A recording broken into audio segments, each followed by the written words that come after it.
She came to the coast for peace. But storms don't ask permission. The rope cut into Serafina's wrist. The sea that almost 60 took her seconds of air left. Maybe less. became the place 18 that years she old, learned and to she live was again. going to drown because she wouldn't shut up about a beach. When cruelty hides 20 feet behind a above the smile, rising water, even Bryce Cunningham's kindness laughter becomes a echoed threat. through the storm. The same boy who used to didn't share just her hurt her birthday cake. dog. The same boy They who broke just something beat her deeper. dog unconscious and tied her to an anchor. But Bryce made one When the mistake sea tonight. came for her, He didn't know a no one Navy was SEAL was supposed to listening. know. You're still here. Serafina didn't look up from her phone. She was reading comments 347 now on the But blog loyalty post she'd doesn't published an understand hour ago. surrender. The one calling Marcus In the silence Cunningham a below, corporate predator. Courage The speaks one that was loudest. currently going viral. Your father's wasting his money, she said. This cove is protected wetland. Protected by paperwork from the 70s. Bryce Cunningham stepped closer. My dad's lawyers already shredded that. She finally looked at him. Something had changed in Bryce's face since graduation 2 months ago. The softness was gone. His jaw was tight. His eyes were flat. Behind him stood Kyle Martinez and Chloe Park. Kyle looked uncomfortable. Chloe wouldn't make eye contact. The town council votes Monday, Serafina said. That paperwork matters. The vote's already decided. Then why are you here? Bryce's expression twisted. Because my father sent me. He pulled out a folded letter. Expensive paper.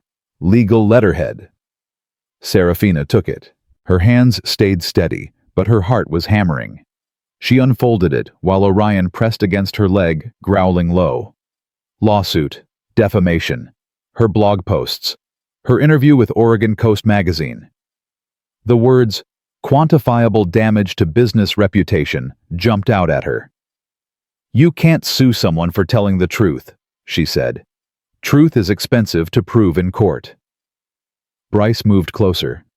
But you know what's really expensive? Your dad's medical bills. The air left her lungs. Her father. Parkinson's diagnosis. 8 months of medications they couldn't afford. That's low, she whispered. That's reality. Bryce's voice went mechanical, like his father was speaking through him. Your family's got 6 months before bankruptcy. My father's offer stands, sell him the property rights, withdraw your opposition, and the lawsuit disappears. He'll even cover your dad's treatments for a year. The number at the bottom of the letter was substantial, life-changing, enough to save her father. I need to think. You've got until Monday. Bryce turned to leave, then stopped. And Sarah, stop coming out here alone. Storm's coming tonight. They left. Serafina watched the Range Rover pull away. Her phone buzzed. Text from her mother, Dad's having a bad day. Can you come home? She looked at the letter again. The number. The threat. The choice between her father's life and her integrity. What she didn't know, Bryce was already texting his father that the threat had been delivered. And Marcus Cunningham was typing back. If she doesn't delete that post by tonight, handle it. Serafina opened her blog. Her fingers hovered over the keyboard. Then she started typing. To everyone following the Cunningham development fight, I just received a legal threat. They're trying to silence opposition through money and intimidation. They think we'll choose survival over principle. They're wrong. Town council votes Monday. If you care about this coastline, show up. Don't let them win by making us too afraid to fight. She hit publish. Comments flooded in immediately. Shares multiplied. The post went viral in real time. Her phone rang 30 seconds later. Unknown number. Miss Reed, this is James Thornton, Senior Counsel for Cunningham Development. Your recent blog post constitutes harassment and defamation. Remove it within 1 hour, or we file an emergency injunction. Then file it, Serafina said and hung up. Her hands were shaking now. I'm an idiot, she told Orion. That was probably the dumbest thing I've ever done. He licked her hand. I'm with you anyway. She spent the next hour photographing the cove. Evidence, memory, proof that this place mattered. By 3 o'clock, dark clouds were rolling in. She was packing her art supplies when she heard vehicles coming down the access road. 2 of them. Bryce's Range Rover and a lifted pickup. Something in her chest went tight. Orion's hackles rose. Deep growl. 4 people got out. Bryce, Kyle, 2 college-age guys she didn't recognize. What Serafina didn't know. Kyle's younger brother Leo was watching from the tree line, and Leo was already scared. Bryce saw her. His face went hard. You really posted that? Yeah, Serafina said, still climbing the trail toward her truck. I did. After I warned you. Bryce blocked her path. After I gave you a chance. I don't want a chance. I want to stop your father from destroying this place. No. Bryce's voice dropped. You want to ruin him. Make him look weak. I want to tell the truth. Truth. Bryce laughed bitter. You know what my father said when that post went viral? He said I screwed up. He said I let some teenage girl with a blog make him look incompetent. That's not my problem. Maybe it should be. Kyle and the other 2 were spreading out, flanking her, casual, practiced. Orion stepped in front of Serafina, 65 pounds of protective instinct, teeth showing. Call off your dog, Bryce said. Back away and I will. I'm giving you one last chance, Sarah. Delete the post. Apologize. Tell your followers you were wrong. No. Then this is on you. Bryce grabbed for Orion's collar. The German shepherd snapped teeth on air, and Bryce jerked back, cursing. Grab him! Kyle lunged, caught Orion from the sidearms wrapping the dog's chest. Orion thrashed, but Kyle was 220 and strong. Bryce picked up driftwood from the ground. No! Serafina threw herself forward, but one of the college guys caught her arm, twisted it behind her back, forced her down. Don't! Please don't! The driftwood came down across Orion's ribs. The dog screamed. Kyle held him. Bryce hit him again. Stop it! I'll delete it! I'll do whatever! 3rd hit. Orion went limp. In the tree line, Leo Brennan was crying. His brother Kyle was helping beat a dog, and Leo couldn't move, couldn't speak, could only watch. Tie her up, Bryce said. His voice was empty. Bryce, man. Kyle's voice shook. We were just supposed to scare her. I said tie her up. They dragged Serafina down to the beach. She fought every step, but there were 3 of them, and her shoulder was screaming, and she couldn't think through the panic. Old anchor in the rocks, been there since her grandfather's time. Rusted iron half buried in barnacles. Someone had rope, yellow nylon, towing rope. You're insane, Serafina gasped. This is insane. This is a lesson. Bryce bound her wrists, pulling tight. About embarrassing powerful people, about knowing your place. Someone will see. Storm's coming. Beach is empty. By tomorrow morning, you'll have learned to keep quiet. Tomorrow. Her voice cracked. Bryce the tide. I know. He finished the knot. Looked down at her with something that might have been regret. You've got maybe 6 hours before high tide. Plenty of time for someone to find you. But if not... He shrugged. Tragic accident. Teenage girl ignores weather warnings, gets caught by rising water. Happens every year. We were friends, Serafina begged. Remember, we were friends. Something flickered in his face, almost human, then gone. That was before you tried to destroy my family, Bryce said. Now we're even. They walked away. Engines started. Vehicles left. What Bryce didn't know, Leo had seen everything. And Leo was running through the woods, running toward the one cabin with lights on, running toward the man he'd seen yesterday, splitting firewood with mechanical precision, running toward Elias Wood.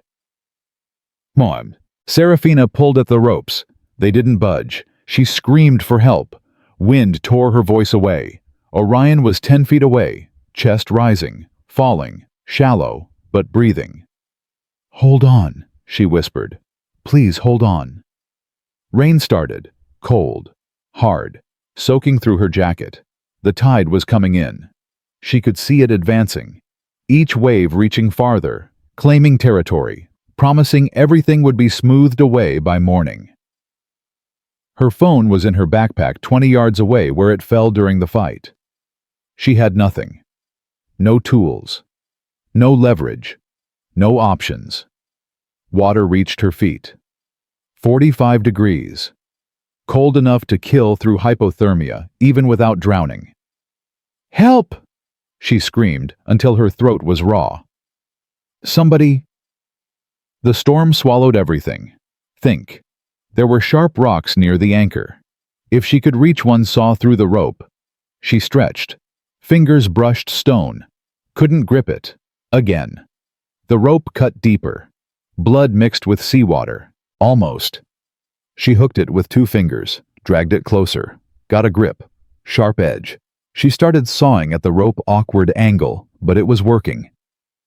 Fibers parting. The rock slipped. Fell into water too deep to retrieve. She choked back a sob. Water reached her knees. Overhead lightning turned the world white. Thunder shook the rocks. She thought about her parents. Her father with shaking hands trying to tie fishing lures. Her mother who still made hot chocolate with extra marshmallows. They'd find out eventually. They'd piece together what happened. And they'd live with the knowledge that she died alone and they couldn't save her. Water reached her waist. Current now. Not just rising tide, but actual waves pushing and pulling. Water reached her chest. She could feel it trying to tear her from the anchor. If it succeeded, she'd drown held under water by rope weight. If it didn't, she'd drown slowly as water climbed. "I'm sorry," she whispered. To her parents. Orion. Herself. "I'm so sorry." Water reached her chin. She tilted her head back. Found inches of air. Took deep breaths while she could. This was it. 18 years old. Died because she believed this place mattered more than money. Died because Bryce Cunningham learned cruelty from his father. Water covered her mouth. She held her breath. 3 minutes without air, she knew that, but her lungs were already burning and she wanted to gasp and couldn't.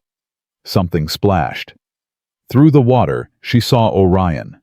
Moving, limping, dragging himself toward her through waves. She wanted to scream at him to run, but couldn't speak, and he wouldn't listen anyway. German shepherds, loyalty deeper than logic. He reached her, tried digging at the rope with his paws. Useless, but he kept trying, whimpering. They were going to die together. Her vision narrowed. Dark edges, lungs on fire. This was death. A light. Bright. Impossible. Cutting through storm. Then a shape. Human. Male. Descending the cliff on rope, rappelling through lightning like gravity, was optional. He hit the water 20 feet away. Cut his rope. Swam toward her with powerful, efficient strokes. She was hallucinating. Had to be. But his hands were real. Gripping her shoulders. Pulling her head above water. And his voice was real deep, calm trained, cutting through chaos with absolute certainty. "I've got you. Stay still." Dive knife. Serrated edge. He went underwater, found the rope. She felt him sawing with quick, efficient movements. What Elias Wood didn't tell her, he'd been medically discharged 6 months ago. Shrapnel in his spine. Told he'd never run again. This was the first time he'd moved this fast since Afghanistan, and his back was screaming. But he kept sawing. The rope parted. Her hands were free. He grabbed her waist, pulled her from the anchor from the rocks from death. She gasped air sweetest thing she'd ever tasted. "The dog," she choked out. "Please." He changed direction. Swimming toward Orion, losing his fight against current. Caught the German shepherd with one arm, kept Serafina secure with the other. Somehow, impossibly swam them both toward shore. Wave hit. Massive. Lifted them up, slammed them down.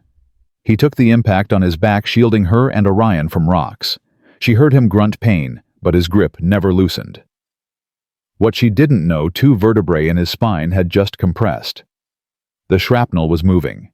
He had maybe 10 minutes before his legs stopped working. He had to make them count. Another wave. Another impact. But shallower water now. He found footing, stood, pulled them both from the killing water. Behind them, the cliff collapsed. Tons of stone sliding into ocean, burying the anchor, erasing where she would have died. He didn't pause. Carried her up the beach, Orion in one arm, her supported by the other. Lightning flashed. She got her first real look. 30s. Dark hair plastered to skull. Strong features carved by exhaustion. Eyes absolutely focused. Blood running down his left arm where rocks tore him, but moving like none of it mattered. He reached the cliff base, set Orion down gently, helped Serafina sit. "Can you breathe?" She nodded.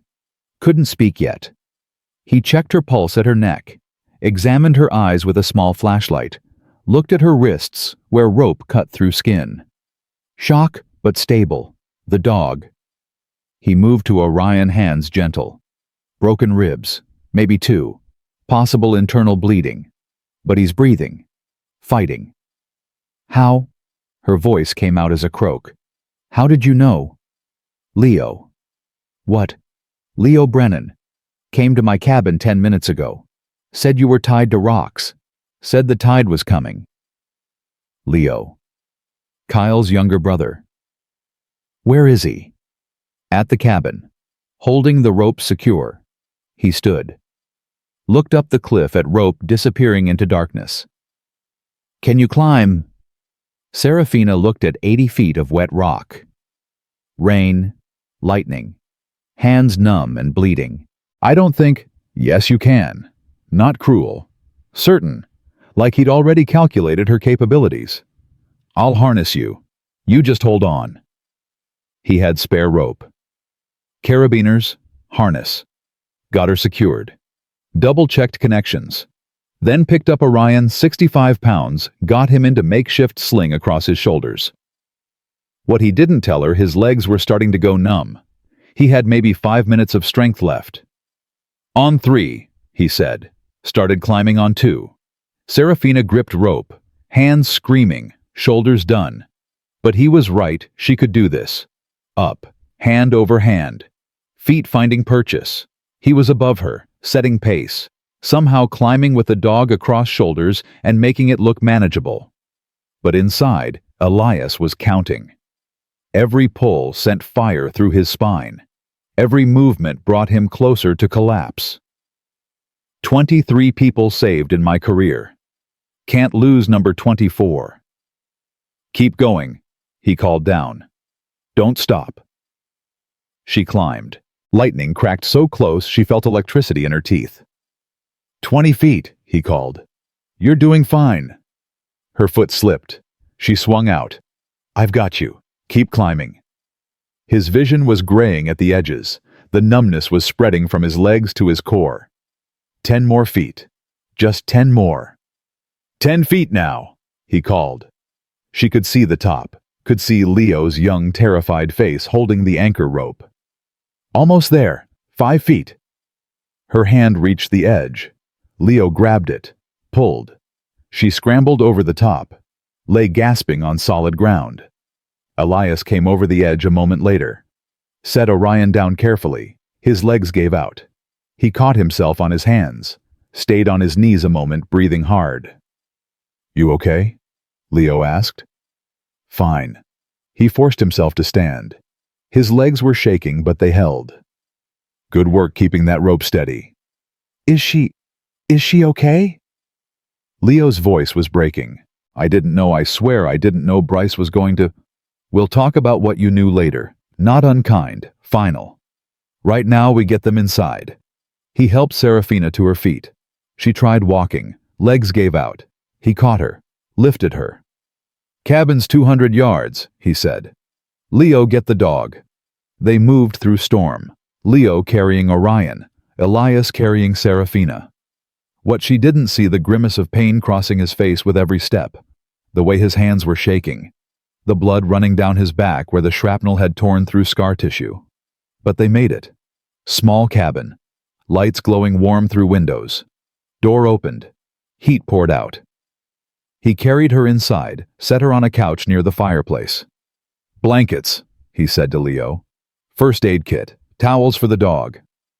Leo scrambled to obey. Elias was already moving, locking door, drawing curtains, turning on lights. Military precision, securing the space.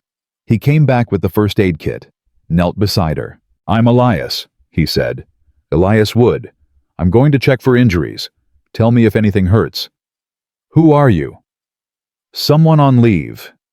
His hands were gentle but thorough, checking her head, neck, shoulders. "Someone who heard a kid say a girl was drowning." "Navy SEAL." Not a question. She could see it, the way he moved, the way he assessed. He didn't confirm, just kept working, checking her wrists where rope cut deep cleaning wounds with antiseptic. "The dog needs a vet. Closest one's in Newport, 30 miles. Roads are flooded. We wait till morning." He moved to Orion, gentler examination. "He's stable, tough. He'll make it."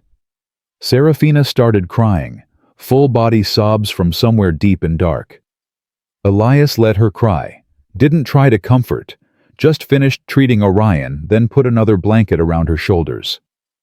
"You're safe now," he said. Simple. True. "You're safe." Leo was standing by the door, looking like he wanted to disappear. "Tell me what happened," Elias said to Leo. The boy's face crumpled. "Bryce said we were just going to scare her, said his dad wanted to teach her a lesson. I thought he meant yell at her maybe, but then Kyle grabbed the dog and Bryce..." His voice broke. "He beat the dog, he tied her to the rocks, and I just stood there." "But you came here," Elias said. "When it mattered, you ran to get help. That counts." "Does it? She almost died." "Almost doesn't count. She's alive. The dog's alive, because you acted." Elias stood. "Now you're going to tell me exactly who was there and what they did." Leo did. Names, details, everything. Bryce Cunningham, Kyle Martinez, Derek Walsh and Connor Price, friends from prep school. When he finished, Elias was very quiet. The kind of quiet that was more frightening than rage. "Those boys left her to drown," he said softly. "Left her tied to an anchor with a storm coming. That's attempted murder." "Bryce's dad," Leo started. "I don't care who his father is." Elias's voice was flat. "I don't care how much money Marcus Cunningham has. His son tried to kill someone tonight. That ends." He pulled out his phone. No signal, storm took down towers. Checked laptop. Internet down. "Can't call out till the storm passes," he said. "So we wait. We keep her warm. We watch the dog. And when morning comes, we make sure justice happens." Serafina found her voice. "They'll lie. They'll say it was an accident." "They'll confess," Elias said, "because I'm very good at making people tell the truth." Something in his tone made her believe him. What she didn't know, Elias Wood had spent 3 years in JSOC, had interrogated terrorists, had extracted truth from people trained to resist. 4 college boys wouldn't be difficult. "Get some sleep," he said. "You're safe here, I promise." She closed her eyes, let exhaustion pull her down. The last thing she heard was Elias moving through the cabin, checking locks, loading something metallic, preparing. Because when morning came, someone was going to pay for what happened on that beach. And Elias Wood always collected debts. Outside, the storm raged. Inside, something more dangerous was waking up. Justice. Serafina woke to voices arguing in the next room. "Can't just keep them here." "I'm not keeping anyone. I'm waiting for the roads to clear." "But when Bryce finds out I told..." "Then Bryce finds out." She opened her eyes. Dawn light filtered through the curtains. Her body ached everywhere. Her wrists were bandaged. Orion was lying on a blanket near the fireplace, breathing steadier now, watching her with those dark eyes that said, "I'm okay. Are you okay?" The voices continued. Leo sounded terrified. Elias sounded unmoved. "You don't understand," Leo said. "Marcus Cunningham owns half this county. He'll destroy my family. Your brother helped beat a dog and tie a girl to an anchor." Elias's voice was quiet. Deadly quiet. "Your family's already destroyed. Question is whether you help fix it or go down with them." Silence. Then Leo's voice smaller. "What do I have to do?" "Tell the truth. All of it. When the sheriff gets here." "The sheriff works for Cunningham." "Then we go over his head." Serafina sat up slowly. Pain shot through her shoulders. Her throat felt like she'd swallowed broken glass. Elias appeared in the doorway immediately, like he'd been listening for her movement. "How do you feel?" "Like I drowned." Her voice came out as a rasp. "You almost did." He handed her a glass of water.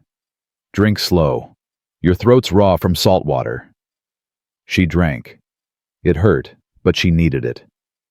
"What time is it?" 6:30. "Storm broke an hour ago. Roads are still flooded, but passable by 8, maybe 9. "My parents?" "Can't call out yet. Towers are down." He sat in the chair across from her. "But they know you were at the cove yesterday. They'll be looking." What Serafina didn't know, her parents had already called the sheriff at midnight. And Sheriff Brody had already called Marcus Cunningham, and Marcus had already told Brody exactly what story to tell. Leo came into the room looking like he hadn't slept. His eyes were red. His hands were shaking. "I'm sorry," he said to Serafina. "I'm so sorry. You saved my life." Her voice was steady. "You ran to get help when everyone else left me to die. That's what matters." "But I should have stopped them. You were scared. They were older, bigger." She looked at him directly. "But you made a choice when it counted. That takes more courage than people think." Leo's face crumpled. He started crying. Elias let him cry for exactly 30 seconds. Then his voice cut through. "Done." Leo wiped his eyes, nodded. "Good. Because we've got work to do." Elias stood. "Storm's over, which means people are coming, and we need to be ready." "Ready for what?" Serafina asked. "For them to lie." Elias moved to the window looking out. "Bryce is going to say it was an accident, that you were on the beach when the storm hit, that he tried to warn you, but you wouldn't listen." "Nobody will believe?" "Everyone will believe it." His voice was flat. "Because Marcus Cunningham will make sure they do. He'll have witnesses. He'll have lawyers. He'll have a story that makes his son look like a concerned citizen, and you look like a reckless kid who ignored weather warnings." But Leo saw. Leo's 15, brother of one of the boys involved. His testimony's compromised. Elias turned from the window. "And I'm a stranger who just happened to be here. They'll paint me as someone with a hero complex who misunderstood the situation." Serafina's chest went tight. "So they win. They almost kill me, and they just win." "I didn't say that." Something shifted in Elias's expression. Something cold and calculated. "I said that's what they'll try. Doesn't mean we let them." "How do we stop them?" "We make them tell the truth." He pulled out his phone, checked it again. Still no signal. "And we document everything before they can change the story." He moved fast. Phone out, taking photos of Serafina's wrists, the rope burns, the bruising, the cuts. Photos of Orion's ribs where the driftwood had hit. Photos of Leo's face, his red eyes, his shaking hands. "Tell me again," Elias said to Leo. "Everything that happened, every word Bryce said, every action. I want details." Leo did, and Elias recorded it on his phone audio, only but clear. Leo's voice describing how Bryce had received the text from his father. How Bryce had said, "My dad said to handle it." How Kyle had grabbed Orion. How Bryce had beaten the dog while saying, "This is what happens when you embarrass the Cunninghams." Every word, every detail. When Leo finished, Elias played it back. made sure it was clear. Then he turned to Serafina. Your turn. Tell me everything from the beginning. She did. The blog post, the letter, the threat about her father's medical bills, Bryce's face when he tied the ropes. His exact words, by tomorrow morning, you'll have learned to keep quiet. Elias recorded all of it. What neither of them knew 3 miles away, Bryce Cunningham was sitting in his father's home office, hands shaking, trying to explain what happened. And Marcus Cunningham was very calm, dangerously calm. So you left her tied to an anchor, Marcus said, in a storm. And you thought this would help. You said handle it. I said scare her, intimidate her, not attempt murder. Marcus leaned back in his chair. Do you understand what you've done? Do you have any concept of the liability you've created? She's probably fine. Probably. Marcus's voice went sharp. You don't know. You didn't check. The storm is over now. And if that girl is dead, you've just destroyed everything I've built. If she's alive... He paused, thinking. If she's alive, she's going to talk. She's going to tell everyone what you did. It's her word against mine. No. Marcus's voice went cold. It's her word against yours, plus rope burns, plus witnesses, who might talk, plus a paper trail of threats I sent through my lawyers. You've given her everything she needs to destroy us. Bryce's face went white. What do we do? Marcus was quiet for a long moment. Then, we control the narrative, before she can. He picked up his phone. Dialed Sheriff Brody. Tom, I need you to do something for me. Back at the cabin, Elias was checking his phone every 30 seconds. Signal was flickering now. 1 bar. 2. Gone. 1 bar again. Come on, he muttered. What are you doing? Serafina asked. Trying to send these recordings to someone outside the county. Someone Cunningham can't touch. He looked at her. You know any journalists? Real ones, not local? There's a reporter at Oregon Coast Magazine, the one who interviewed me. Sarah Chen. Number. Serafina recited it from memory. Elias typed it in, attached the audio files, wrote a quick message. Evidence in Cunningham case. Attempted murder. Send to state police if I don't contact you by noon. He hit send. The message sat there. Sending. Sending. Then message failed to send. Damn it. He tried again. Same result. What he didn't know, Sheriff Brody's car was already coming up the access road. And Brody had been told exactly what to do. Someone's coming, Leo said from the window. His voice went high with panic. It's a sheriff's car. Elias moved to the window, watched the vehicle approach. Just one? Yeah. Good. Elias turned to Serafina and Leo. Listen carefully. Let me do the talking. Don't volunteer information. Answer questions simply and directly. And no matter what he says, don't change your story.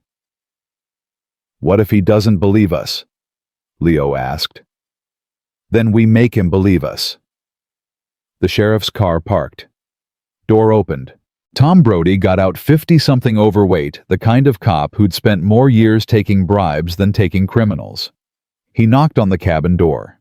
Elias opened it. Help you. Sheriff Tom Brody. Got a report of a missing girl, Serafina Reed. Heard she might be here. She is. Elias didn't move from the doorway. Along with a witness to attempted murder.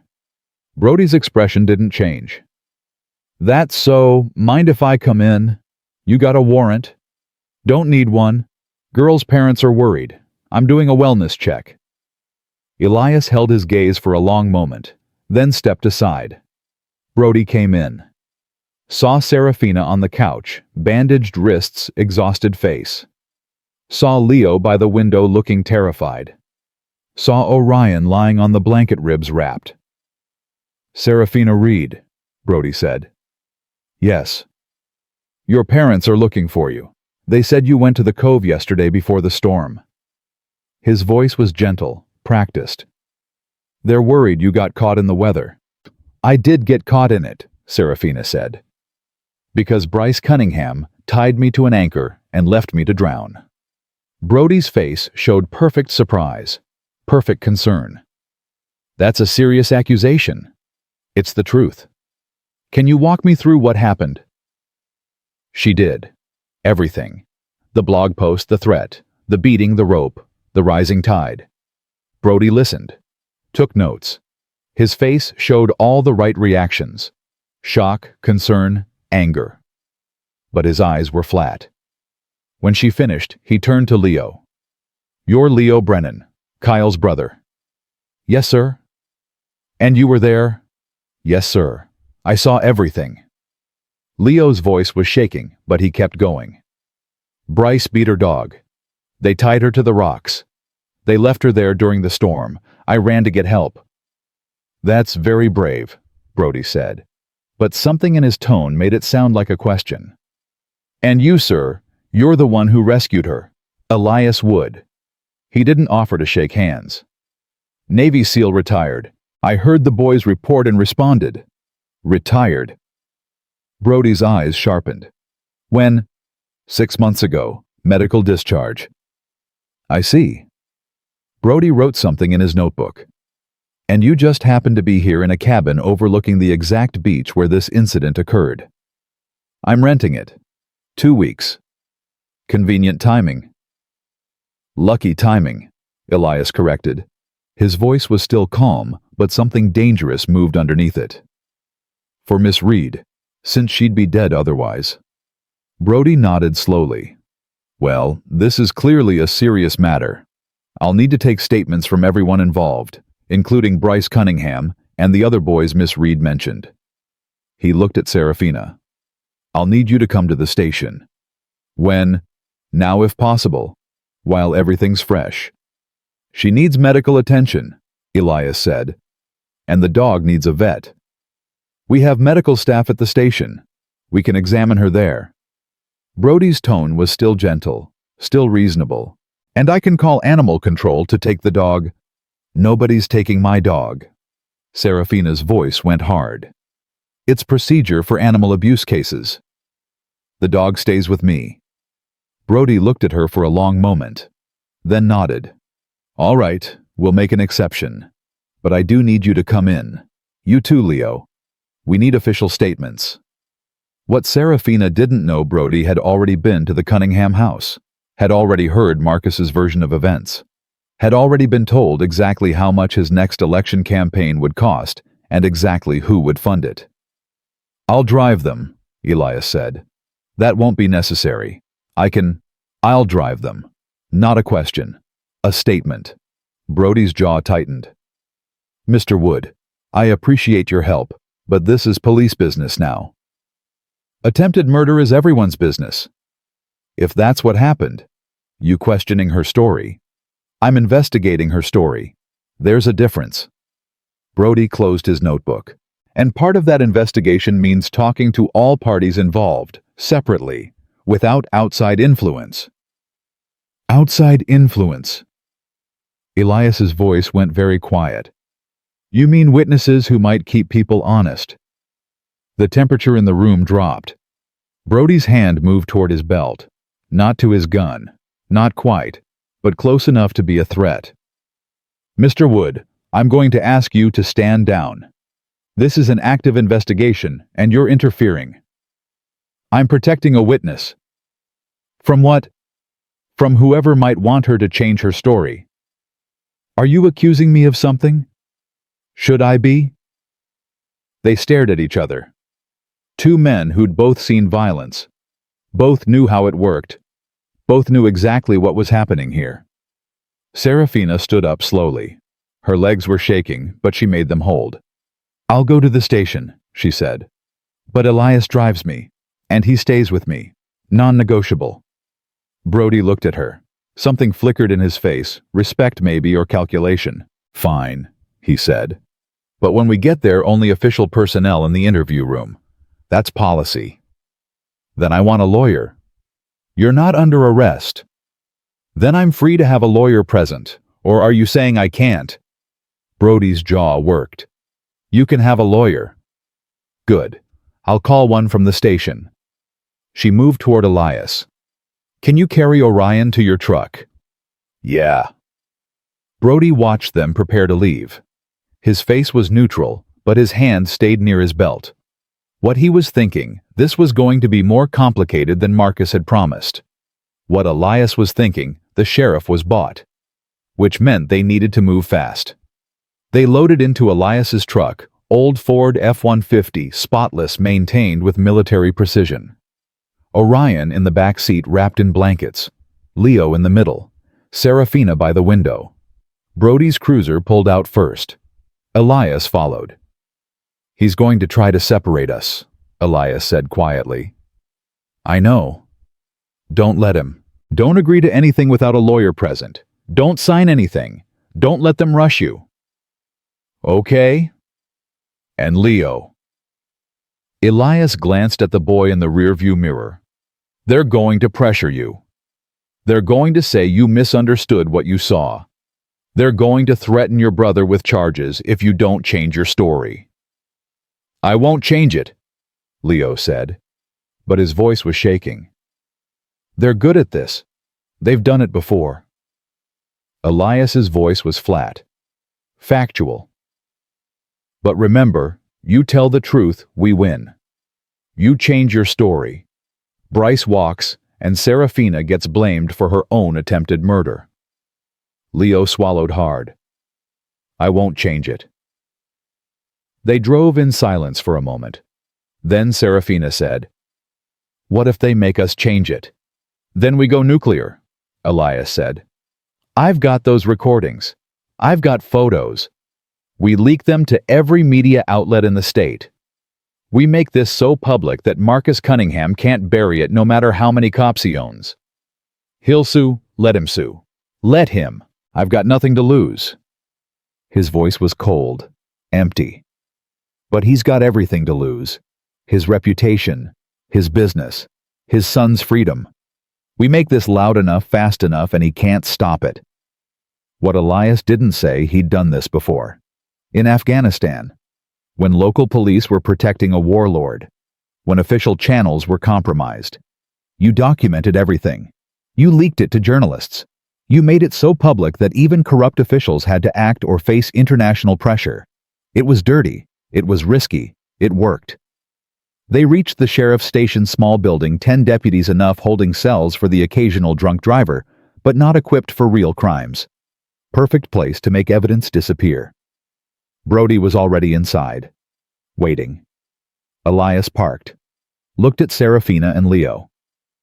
Last chance to prepare. They're going to try to break you. You ready?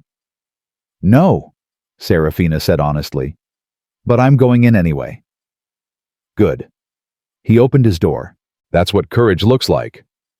They walked into the station. Orion limped beside Serafina. She'd insisted he come in, and Brody hadn't fought her on it. Small waiting area, coffee machine, bulletins on the wall, deputy at the front desk, who looked up and smiled like this was just another day. Serafina Reed, the deputy said. Sheriff's expecting you. Right this way. She led them down a hallway. 3 doors. Interview rooms. Miss Reed, you'll be in here. She opened the first door. Leo, you're in the next one. Wait, Serafina said. What about Elias? Waiting area. Only witnesses and officials in the interview rooms. He stays with me. Can't do that, honey. It's policy. Then I don't talk until my lawyer gets here. The deputy's smile tightened. Your lawyer's on the way. Should be here in an hour, but we can start the preliminary questions. No. Serafina's voice was steady. I wait for my lawyer, and Elias stays with me until then. The deputy looked at Sheriff Brody, who'd appeared in the hallway. He nodded reluctantly. Fine. Mr. Wood can wait with you. But when the lawyer arrives, he leaves. Acceptable, Elias said. They went into the interview room table, 3 chairs, camera in the corner, with a blinking red light. Being recorded. Good. That meant everything was documented. Or it meant they could edit the footage later. Elias sat against the wall. Serafina sat at the table. Orion lay at her feet. They waited. 1 hour? 2 hours. No lawyer. Finally, Sheriff Brody came in. Your lawyer's delayed. Accident on Highway 101. Might be another hour. Then we wait another hour, Serafina said. Or we could just do preliminary questions. Speed things up. No. Brody sighed. Miss Reed, I understand you're frightened. What happened to you was traumatic. But the longer we wait, the harder it is to build a case against the people who hurt you. Evidence degrades. Memories fade. Witnesses change their stories. My memory's fine. But other people's memories might not be. He leaned forward. Leo's young. He's scared. His brother's involved. Every hour we wait is another hour Kyle and Bryce have to convince him he didn't see what he thinks he saw. Leo knows what he saw. Does he? Because I just got a call from Kyle Brennan. He says Leo wasn't at the beach at all yesterday. Says Leo's making this up to get attention. Serafina's heart sank. That's a lie. Maybe. But it's his word against his brother's. Family's always messy that way. Brody stood. Look, I want to help you, but you're making it difficult. You're refusing to cooperate.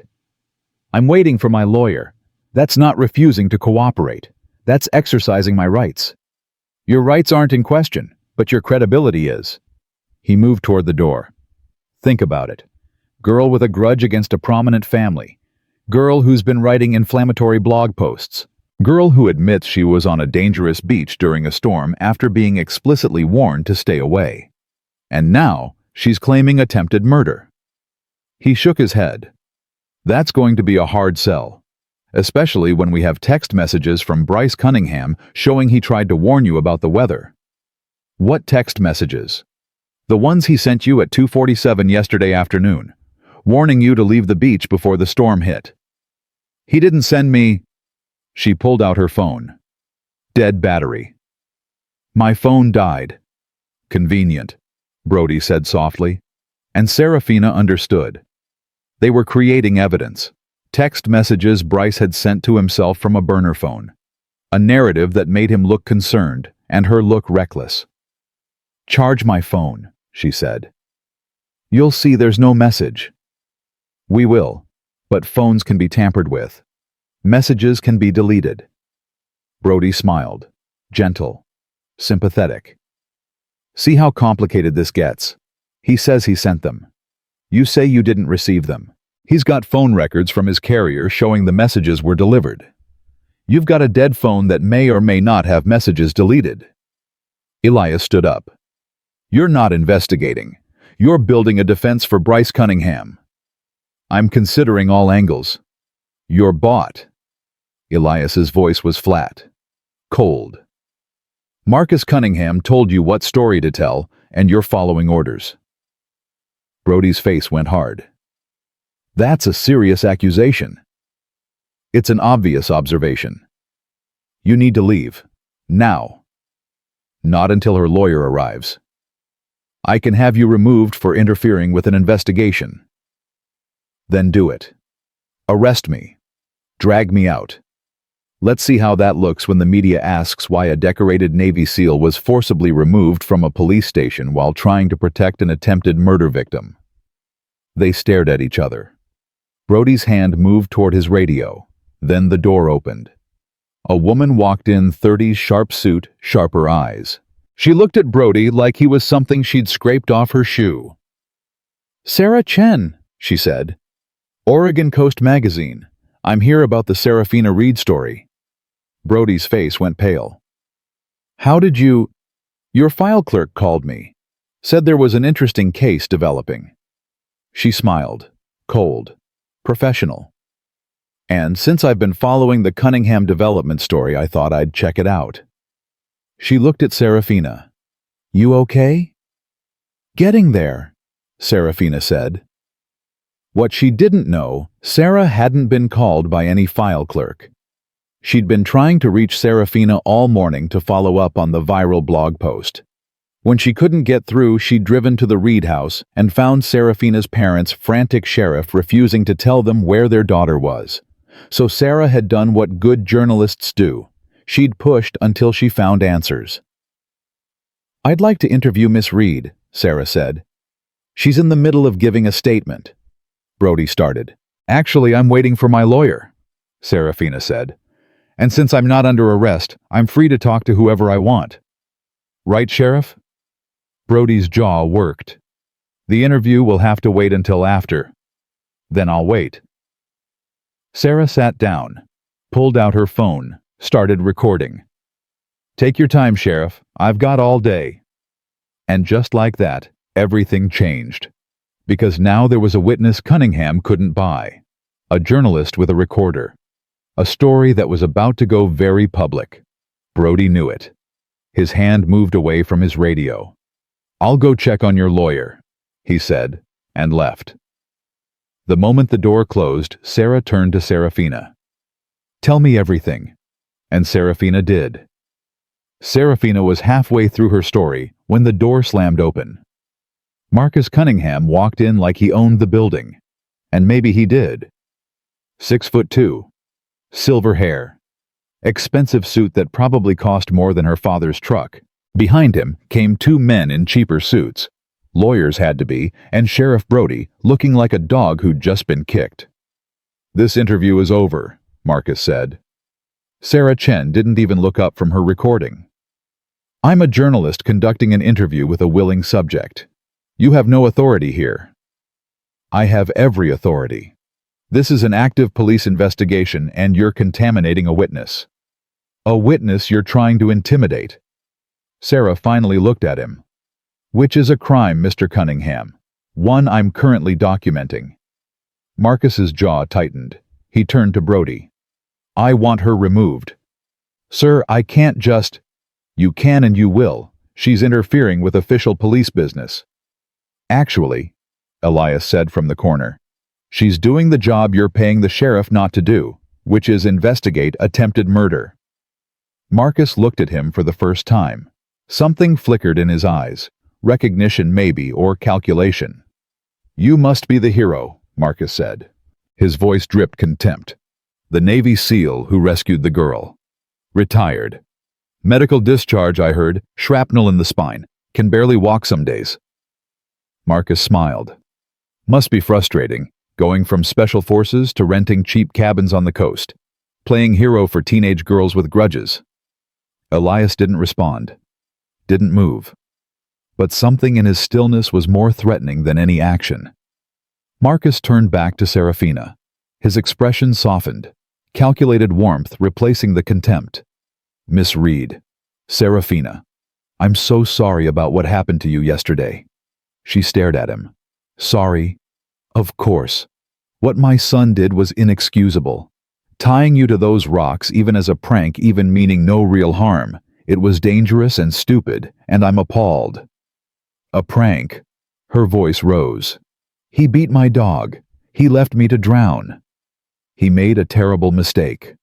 Marcus moved closer, hands out placating. "He's young. He's impulsive. He didn't think about the tide schedule or the storm warnings. He genuinely believed someone would find you within minutes." "That's a lie." "Is it?" Marcus pulled out his phone. "Because I have text messages from Bryce, sent at 5:47 p.m. yesterday, to Kyle Martinez. Quote, 'Did anyone check on Sarah yet? I'm getting worried.' And another at 6:15. 'Storm's getting bad. Someone needs to go back.'" He showed her the screen. The messages were there. Timestamps. Everything. "He tried to send help," Marcus said gently. "But the storm hit harder than anyone expected. Roads flooded.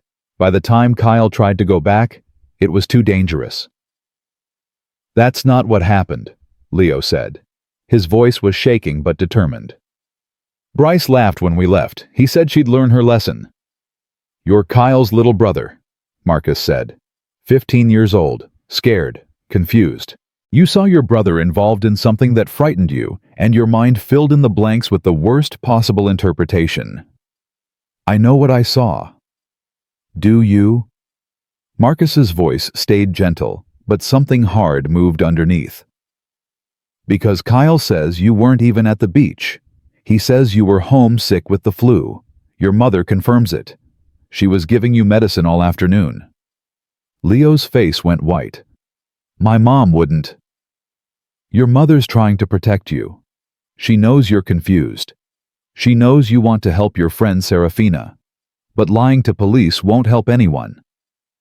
I'm not lying.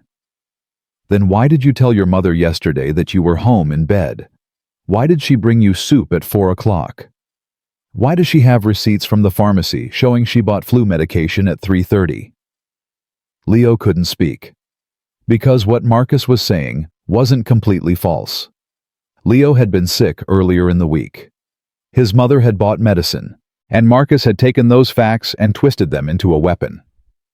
What Leo didn't know, Marcus had spent 2 hours this morning with Leo's mother, explaining how Kyle could face serious charges, how Leo could face charges for filing a false report, how the family could lose everything unless they cooperated with the truth. And scared mothers do what scared mothers do. They protect their children, even if it means lying. This is insane, Serafina said. You're changing the whole story.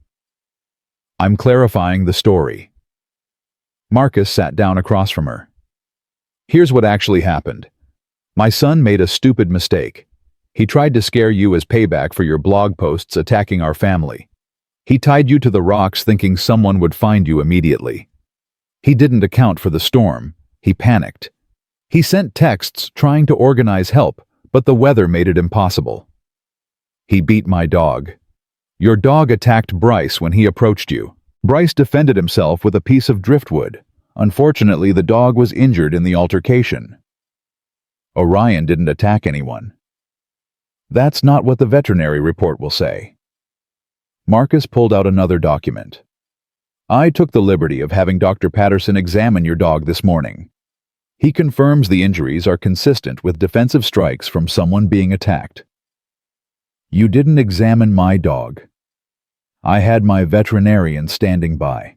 When Sheriff Brody brought Orion in for evidence collection, Dr. Patterson conducted a thorough examination. Marcus slid the report across the table. Official letterhead, signatures, everything. Serafina looked at Elias. He was reading the report, face carved from stone. This is fabricated, Elias said quietly. It's a medical report from a licensed veterinarian. Who's on your payroll? Elias set the paper down. How much did you pay him? I don't pay for truthful testimony. You pay for everything, including that lawyer standing behind you and the sheriff pretending to investigate. Elias stood. But you can't pay for the recordings I have. The audio of Leo describing exactly what happened before you got to him. The photos of Serafina's wrists showing rope burns too deep to be from a prank. The documentation of systematic intimidation and attempted murder. Marcus's expression didn't change, but something flickered in his eyes. Concern, anger, fear. What recordings? The ones I made this morning, before you could contaminate the witnesses. Those would be inadmissible. In court, maybe, but not in the press. Elias looked at Sarah. Ms. Chen, would you be interested in audio recordings of a witness describing attempted murder before that witness was pressured to change his story? Very interested, Sarah said. She was typing fast on her laptop, recording everything. Marcus stood slowly. Mr. Wood, I'm going to give you some advice, man to man. You're playing a game you don't understand. You think you're protecting this girl, but you're actually destroying her. How do you figure? Because I own this county. I own the sheriff. I own the judge. I own the newspapers and the radio stations and half the businesses that keep this town alive. His voice was calm, factual. You leak those recordings, and I'll sue her family into oblivion. I'll tie them up in legal proceedings for the next decade. I'll make sure every bank forecloses on every loan. I'll make sure her father's medical treatments aren't covered by any insurance. I'll make sure that by the time this is over, the Reed family wishes they'd taken my original offer. Serafina felt ice in her chest. You can't. I can. I have. Multiple times with multiple families who thought they could fight me. Marcus looked at her directly. But I don't want to do that to you. You're young. You're passionate. You care about this coastline, and I respect that. So I'm going to make you a better offer. I don't want your offer. Yes, you do, because this one saves your family. He sat back down. Here's what happens. You issue a statement saying the incident was a misunderstanding. You say Bryce made a mistake, but didn't intend real harm. You say the storm was worse than anyone expected, and you're grateful to be alive. You drop any criminal complaints. And what do I get? Everything. Marcus pulled out another document. $1 million. Placed in a trust for your father's medical care. Guaranteed for life. Plus, your family keeps the property rights to your section of the cove. Plus, the resort plan gets modified to exclude your area entirely. Serafina stared at the number. 7 figures. Enough to save her father. Enough to keep the cove. Enough to solve every problem that mattered. All she had to do was lie. And if I don't take it? She asked. Then we go to trial, where Bryce's lawyer, very expensive, very good, argues that you're a troubled young woman with a history of inflammatory statements who was trespassing on private property during a storm after being explicitly warned to leave. Where your credibility gets shredded by your own blog posts calling my family criminals. Where your father's medical history gets introduced as evidence of financial desperation and potential motive for false accusations. That's victim blaming. That's legal strategy. Marcus's voice was still calm, still reasonable. And it works. Because juries don't like accusers who seem motivated by money or revenge, especially when the accused is a college-bound kid from a good family with no criminal history who made one stupid mistake. He tried to kill me. He made an error in judgment. That's how it'll be framed. That's how the jury will see it. Marcus leaned forward. Take the offer, Serafina. Save your family. Keep your home. Win the fight that matters. Elias moved, not fast, not threatening, just positioning himself between Marcus and Serafina. She's not taking your blood money, he said. I'm not talking to you. You're talking to both of us. Because I'm not letting you pressure a teenage girl into covering up a crime. I'm giving her options. You're threatening her family if she doesn't cooperate. Elias's voice stayed level, but something dangerous moved in his eyes. Which is witness intimidation. Which is a felony. Which I'm pretty sure Ms. Chen is currently recording. Sarah held up her phone, still recording. Every word. Marcus's face went hard. The mask dropped.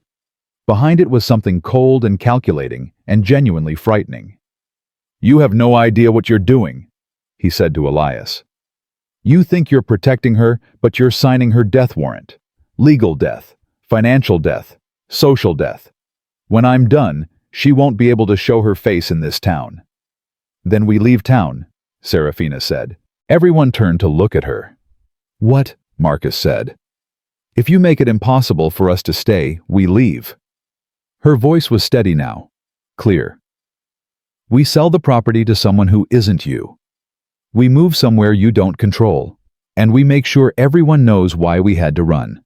Every journalist, every environmental group, every news outlet in the state. You'll be destroyed. Maybe, but so will you. She stood up. Her legs were shaking, but she made them hold. Because even if you win in court, even if you bury us in legal fees, the story's out there now. The story of Marcus Cunningham's son trying to murder a girl who opposed his resort. Of Marcus Cunningham threatening witnesses.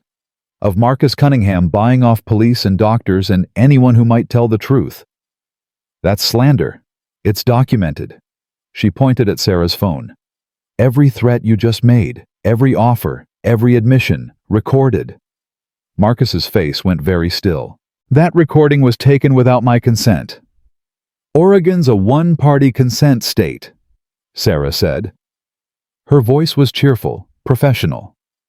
I only need one person's permission to record a conversation I'm part of. And since Miss Reed invited me into this interview, I'm part of it. What Marcus didn't know, Sarah had been recording since the moment she walked in. Had every word, every threat, every admission of witness tampering. Had enough to destroy him even if the criminal case fell apart. Marcus looked at his lawyers. They whispered urgently. One of them shook his head. The other pointed at Sarah's phone. Finally, Marcus turned back to Serafina. You're making a mistake, he said. Maybe, but it's my mistake to make.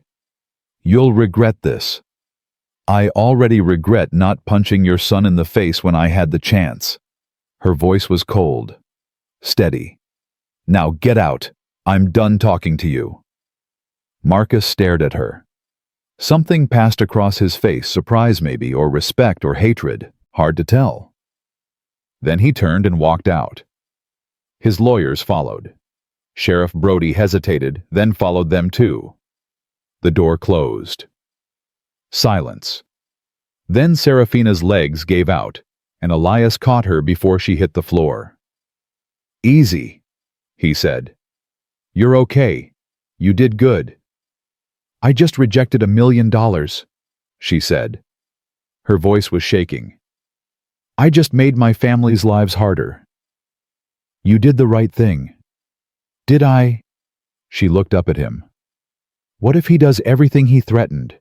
What if we lose everything? Then we fight. Elias helped her into the chair. But at least we fight clean. Sarah was already typing on her laptop. I'm sending this recording to my editor, along with everything else I've gathered.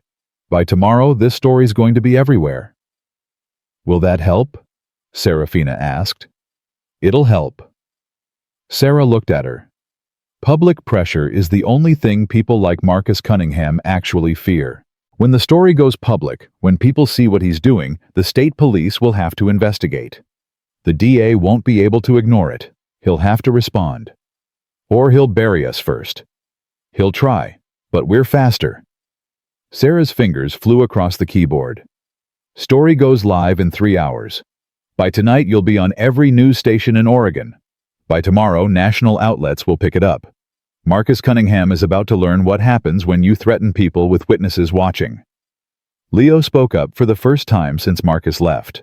What about my mom? He said she confirmed I was homesick. Your mom's scared, Elias said. Marcus threatened her, threatened your family. She's trying to protect you the only way she knows how. So I'm just supposed to understand, supposed to forgive her for lying. No, but you're supposed to remember she's not your enemy. Marcus is.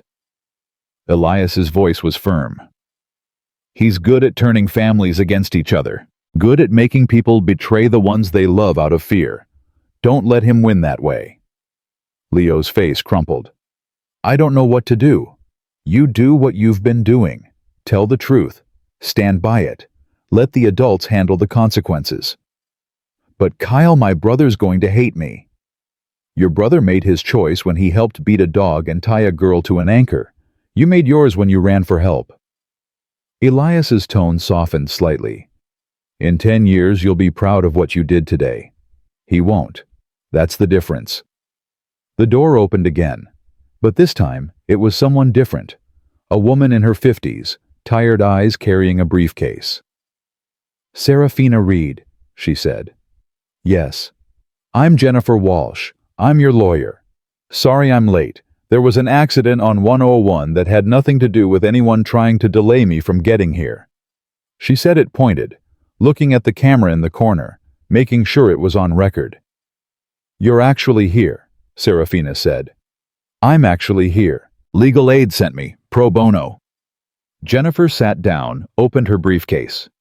Now someone want to tell me why Marcus Cunningham's car is parked outside looking like he wants to murder someone. Because I wouldn't take his bribe, Serafina said. Jennifer smiled. It wasn't a pleasant smile. Good. I hate working cases where my client's already compromised. Now let's talk strategy. For the next hour, Jennifer took notes, asked questions, built a case. She had the methodical efficiency of someone who'd fought powerful people before and knew exactly how they operated. "Here's what's going to happen," she finally said. "We file criminal charges today. Attempted murder, assault, animal cruelty. We file a civil suit tomorrow. Emotional distress, medical costs, property damage. We make it public and messy and loud." "Will it work?" Serafina asked. "Depends on your definition of work. Will Bryce Cunningham go to jail?" Jennifer shrugged. "Maybe. Probably not. Rich kids rarely do. But will Marcus Cunningham learn he can't threaten and bribe his way out of everything?" "Yes. Will there be consequences?" "Yes. Will your story matter?" She looked at Serafina directly. "Absolutely yes." "That's not enough. It's never enough. Justice rarely is." Jennifer's voice was tired, honest. "But it's something, and sometimes something is all we get." What Jennifer didn't say, she'd spent 20 years fighting men like Marcus Cunningham. Had won some, lost more, but kept fighting because someone had to. And cases like this, where the victim was brave and the evidence was clear, and the public was watching, these were the ones that mattered. They finished the interview. Official statements, recorded and signed, everything documented. By the time they walked out of the station, it was late afternoon. Serafina's parents were waiting in the parking lot, her father with his shaking hands gripping her mother's arm for support, her mother with tears streaming down her face. "Baby," her mother said. "Oh my God, baby." Serafina ran to them, let herself be held, let herself cry. Her father's hands were shaking worse than usual, but he held her tight. "We were so scared," he whispered. "When the sheriff wouldn't tell us where you were."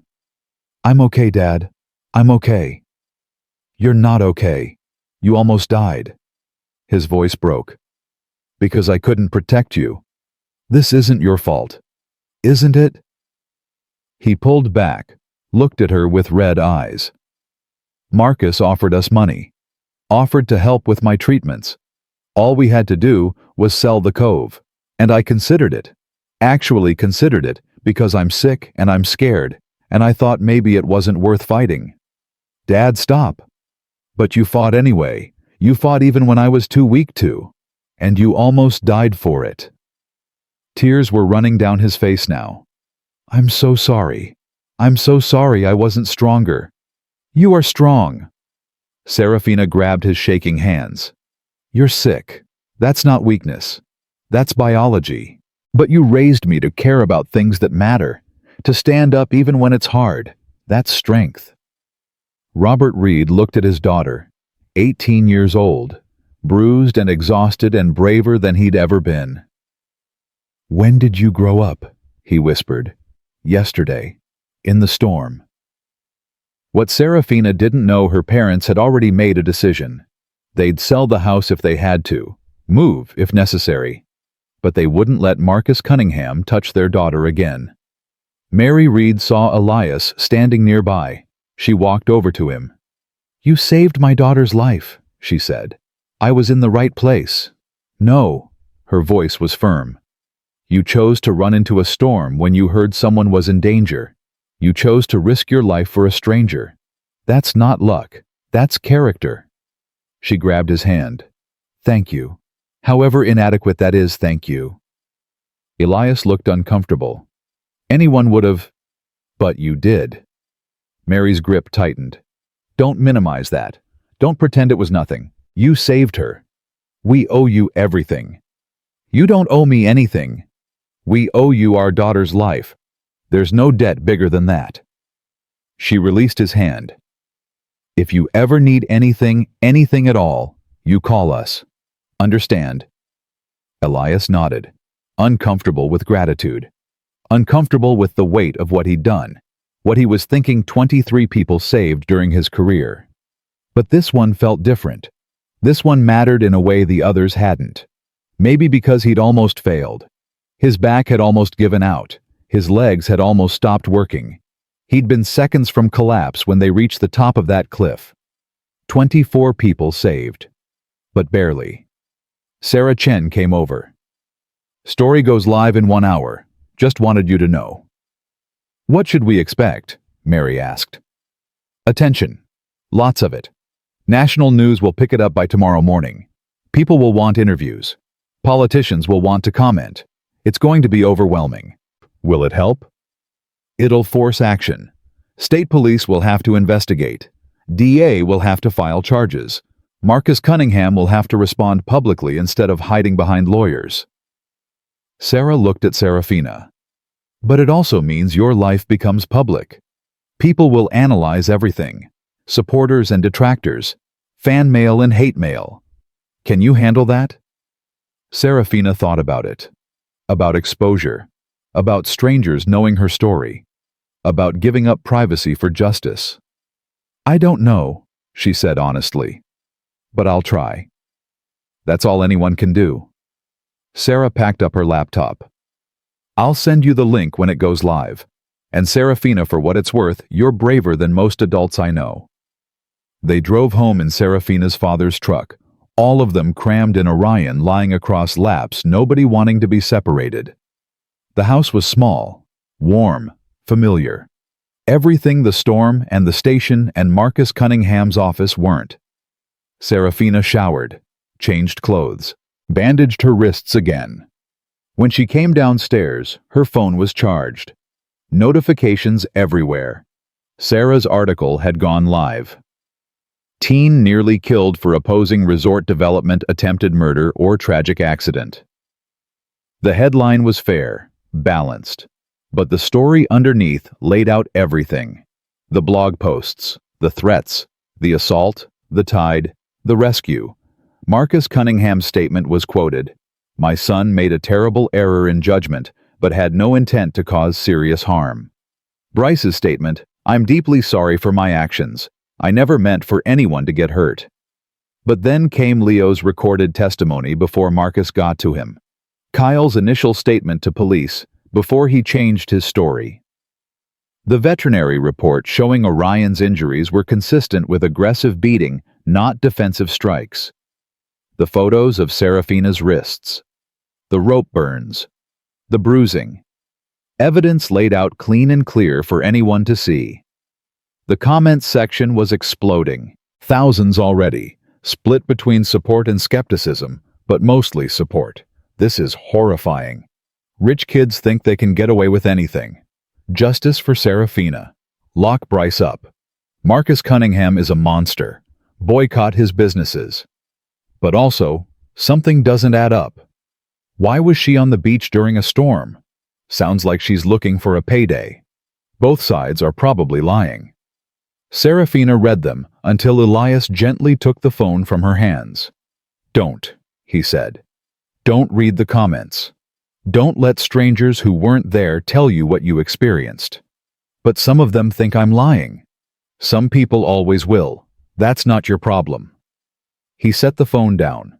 "Your problem is healing. The rest is noise." Her mother made dinner. Simple. Comforting. Nobody ate much, but nobody wanted to be alone either. At 8 o'clock the doorbell rang. Everyone froze. Elias stood. "I'll get it."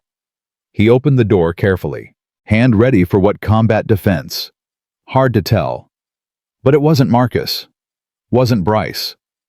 Wasn't anyone threatening. It was Chloe Park. She stood on the porch looking terrified, eyes red from crying, hands shaking. "I need to talk to Serafina," she said. Chloe Park stood on the porch looking like she'd been crying for hours. Her makeup was smeared, her hands were shaking, and she was alone. "I need to talk to Serafina," she said again. Elias didn't move from the doorway. "Why?" "Because I was there. I saw what happened." Chloe's voice cracked. "And I can't keep lying about it." Serafina appeared behind Elias. "Let her in." "Sarah," her mother started. "Let her in, Mom. She was Bryce's girlfriend. If she's here to tell the truth, we need to hear it." Elias stepped aside reluctantly. Chloe walked in like she was approaching a firing squad. She saw Serafina's bandaged wrists and her face crumpled.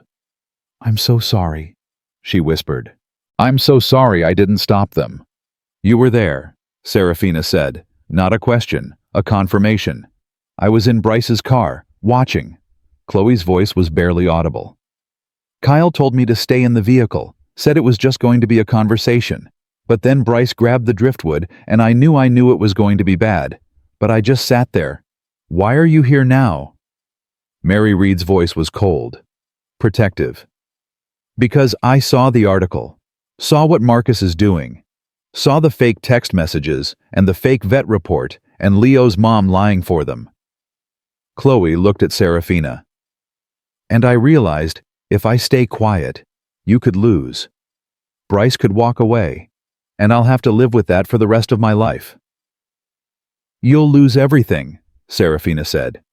"Your father does business with Marcus. If you testify against Bryce—" "I know. My father already told me." Chloe's laugh was bitter. "He said if I cooperate with your case, I'm out. No college fund, no trust fund, no family. He said the Cunninghams are too important to cross." "But you're here anyway." "I'm here because I can't sleep, can't eat. Every time I close my eyes, I see you tied to those rocks with the water rising."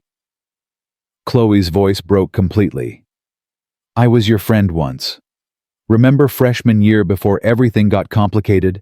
Before my dad started caring more about business connections than people? We used to talk about art and music and stupid things that didn't matter. I remember. I miss that person. The one I used to be before I learned to look away from things that made me uncomfortable." Chloe wiped her eyes. "So I'm here. I'll testify. I'll tell them everything I saw, and whatever happens after, I'll deal with it." What Chloe didn't know, her father was already on the phone with Marcus Cunningham. Already being told that if his daughter testified, his commercial real estate business would be destroyed within 6 months. And Chloe's father was already making his choice. Business over daughter, money over morality. The same choice men like him always made. Serafina looked at Elias. He gave a slight nod. Then she looked at Jennifer Walsh, who'd insisted on staying at the house in case Marcus tried something. Jennifer pulled out her laptop. "If you're serious about testifying, I need a statement now, tonight, before Marcus finds out you're here and sends lawyers to intimidate you." "He already sent them, this afternoon."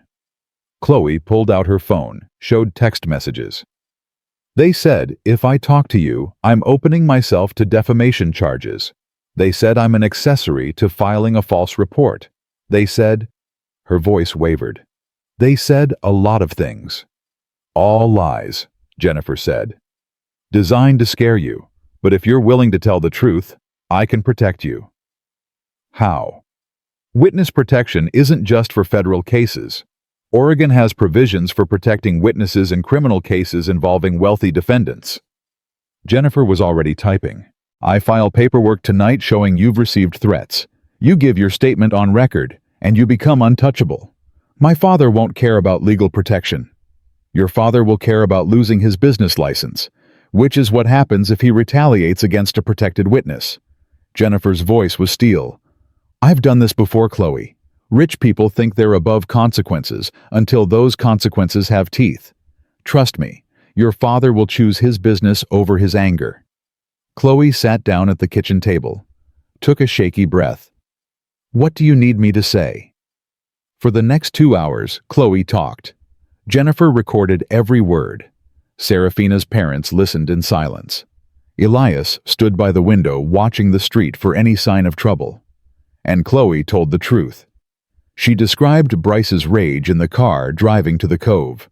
How he'd been on the phone with his father. How Marcus had said, "I don't care what you have to do, make her understand she can't win." She described Kyle's discomfort, how he'd said, "Maybe we should just let it go." And Bryce had screamed at him that they were finishing this. She described the 2 college guys, Derek and Connor, who'd been drinking and treating the whole thing like a game. She described watching Bryce beat Orion, watching Kyle hold the dog down, watching Derek and Connor tie Serafina to the anchor while she begged them to stop. Bryce was crying, Chloe said. When they tied her up, he was actually crying. But he didn't stop them. He just kept saying, "She did this to herself. She made us do this." "Did anyone try to stop it?" Jennifer asked. "Leo, Kyle's little brother. He was hiding in the trees. I saw him watching. And after we left, I saw him running toward the cabin area." Chloe looked at Serafina. "That's how I knew someone would find you. I saw Leo running, and I thought maybe he'd get help in time." "Did you tell anyone?" "I told Bryce, in the car. I said Leo saw everything, and Bryce said Leo won't talk. He's too scared of Kyle." Chloe's hands were shaking. "But then this morning Marcus called my house, talked to my father, and suddenly my father knew that Leo had talked, knew that you'd survived, knew that the whole story was about to come out." "What did your father do?" "Told me to stay quiet. Said the Cunninghams had a plan. Said lawyers were handling it. Said if I kept my mouth shut everything would blow over and I could go to college like normal." Chloe's voice went bitter. "Like normal. Like watching someone almost die is just a normal Tuesday." Jennifer saved the recording, backed it up to 3 separate servers, encrypted it. "This is enough," she said. "With Leo's testimony and yours, we have corroboration. Marcus can't claim it was just one confused kid anymore." "What happens now?" Chloe asked. "Now I file an emergency motion to add you as a protected witness. Then I send a courtesy copy to the DA with a note that says, if criminal charges aren't filed within 48 hours, I'm going to the State Attorney General." Jennifer looked at her watch. "It's 9 p.m. By midnight, Marcus Cunningham is going to know his son's girlfriend just destroyed his defense strategy. He'll come after me. Let him try." Jennifer's smile was sharp. "I've been waiting for a case like this. One where the evidence is clear, and the defendant is arrogant, and the victim is brave enough to fight. Marcus Cunningham is about to learn that money doesn't buy everything." Chloe started crying again. Relief mixed with terror, mixed with something that looked like hope. Serafina reached across the table, took her hand. "Thank you. I should have stopped them.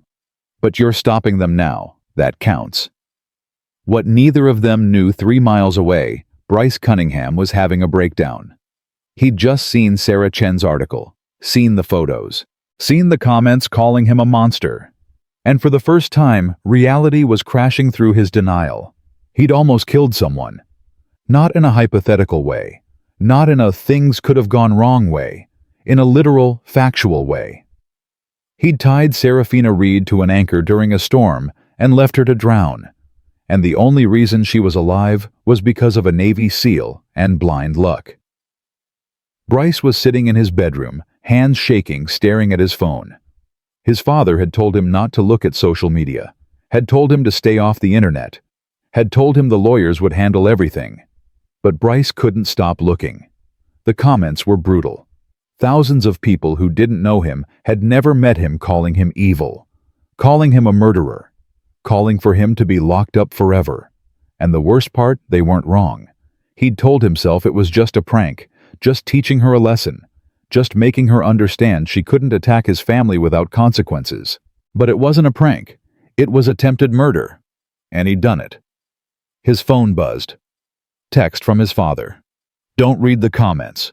Don't respond to anyone. The lawyers are working on it." But the lawyers couldn't fix this. Couldn't make people forget. Couldn't erase what he'd done. Another text, this one from Derek. "Dude, my parents are freaking out. They're saying I need to hire my own lawyer. They're saying your dad's trying to throw us under the bus." Then Connor. "My dad's lawyer says I should cooperate with police. Says I'm looking at felony charges if I don't. WTF, man. You said this was going to be simple." Then Kyle. "Leo told them everything. My mom tried to cover for him, but he has recordings. We're screwed." And finally the one that made Bryce's chest go tight with panic, from Chloe. "I'm sorry. I had to tell the truth. I can't lie about this anymore." His girlfriend, His alibi. The person who was supposed to back his story. Gone. Bryce stood up, paced his room, thought about running, just getting in his car and driving until he ran out of road. But where would he go? His face was all over the internet now. His name was trending on Twitter. People were calling his father's business demanding he be arrested. There was nowhere to run. He thought about his father, about disappointing him, about failing to handle it the way Marcus had expected. And for the first time in his life, Bryce wondered if his father's expectations were the problem. What if Marcus Cunningham was wrong? What if money and power and lawyers couldn't fix everything? What if some things like trying to kill someone actually had consequences? The thought was terrifying, revolutionary, impossible to ignore. Bryce sat back down, opened his laptop, started typing. He didn't know what he was writing. Confession, maybe. Apology. Explanation. The words just poured out everything he'd been thinking and feeling and denying for the past 24 hours. He wrote for an hour, deleted it, started again.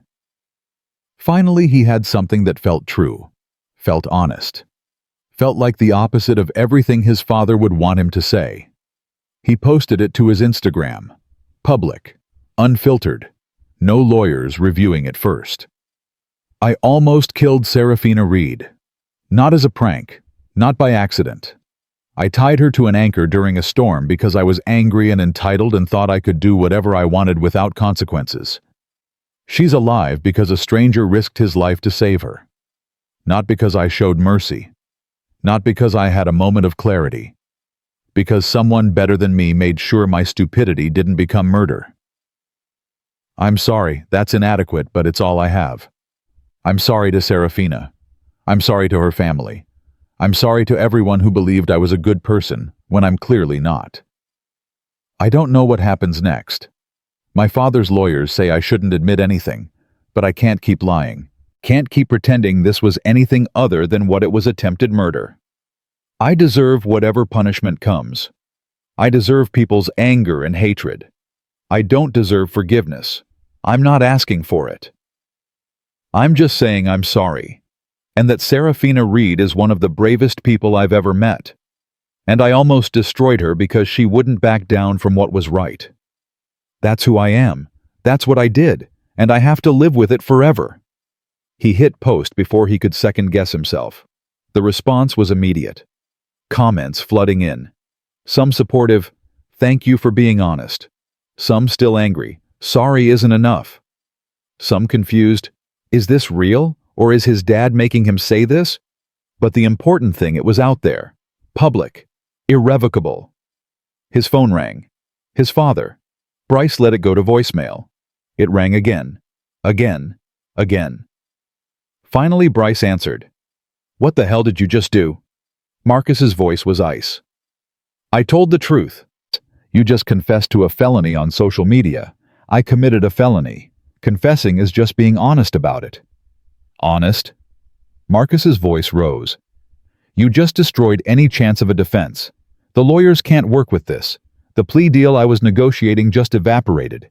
You've given them everything they need to put you in prison." "Good."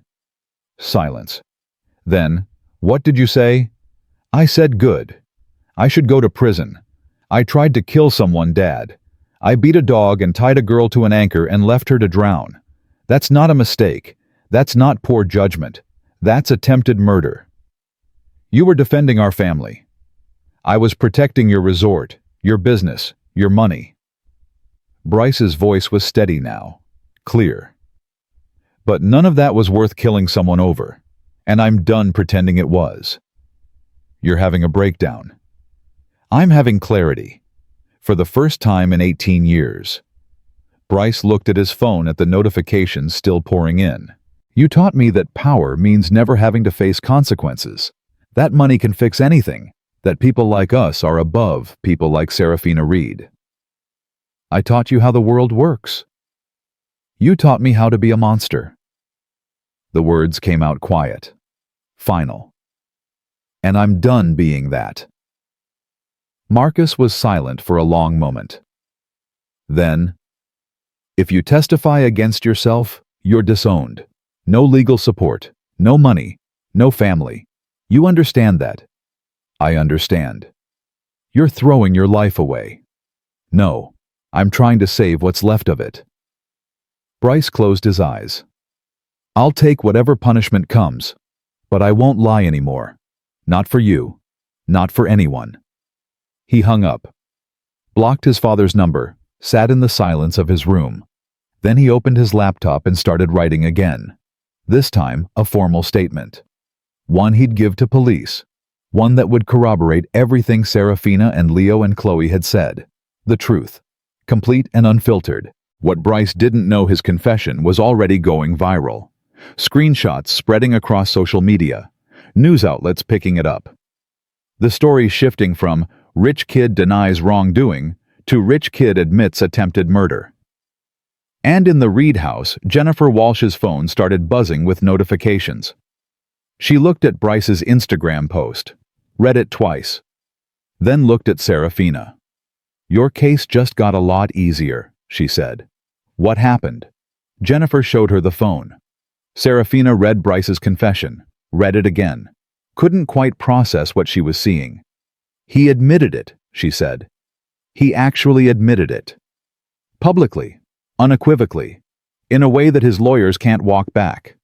Jennifer was already typing. This changes everything. The DA can't ignore this. The state police will have to investigate. Marcus Cunningham's defense strategy just collapsed. Why would he do that? Serafina asked. Why would he confess? Guilt, maybe, or conscience, or just the weight of lying finally becoming too heavy. Jennifer looked at her. Not everyone who does terrible things is irredeemable. Some people can actually feel remorse, actually want to make things right. Does that mean he shouldn't face consequences? No, it means he's accepting consequences. There's a difference. Jennifer saved the screenshots. But it also means this case just went from difficult to straightforward. We have corroboration from witnesses. We have physical evidence. And now we have a confession. Nothing Marcus Cunningham does can fix that. Elias had been quiet, watching from the corner. Now he spoke. This isn't over. Marcus won't let his son go down without a fight. Maybe not. But his son just took the choice out of his hands. Jennifer's voice was grim. By confessing publicly, Bryce made it impossible for his father to protect him. The court of public opinion is already convicting him. The actual court will follow. Serafina's phone buzzed. Text from a number she didn't recognize. She opened it carefully. This is Bryce. I know I have no right to contact you. No, you probably never want to hear from me again. But I wanted to say I meant what I posted. I'm sorry. I'm testifying against myself. I'm pleading guilty. And I'm accepting whatever punishment you think is appropriate. You were right. About the cove. About my father. About everything. I was wrong. And I almost killed you because I couldn't admit that. I don't expect forgiveness. I don't deserve it. I just wanted you to know you won. Not because I confessed. You won the moment you refused to back down. You won because you're stronger than me in every way that matters. I hope you heal. I hope your dog heals. I hope you keep fighting for things that matter.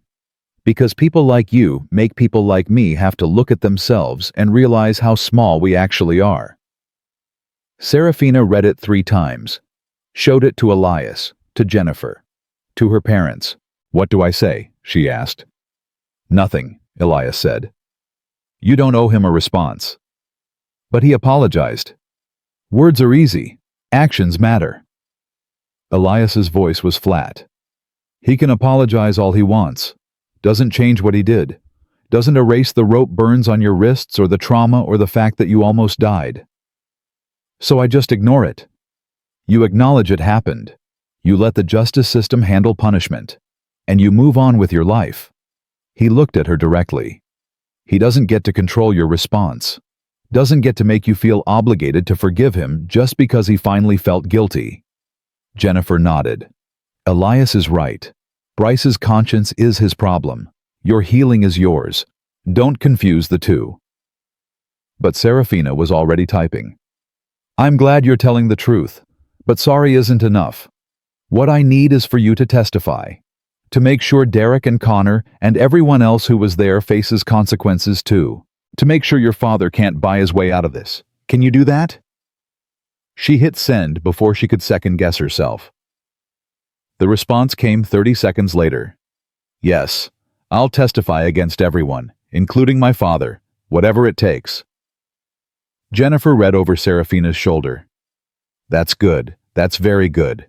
If Bryce testifies against Marcus's witness tampering and intimidation, we can bring charges against the father too. Can we actually win that? Mary Reed asked.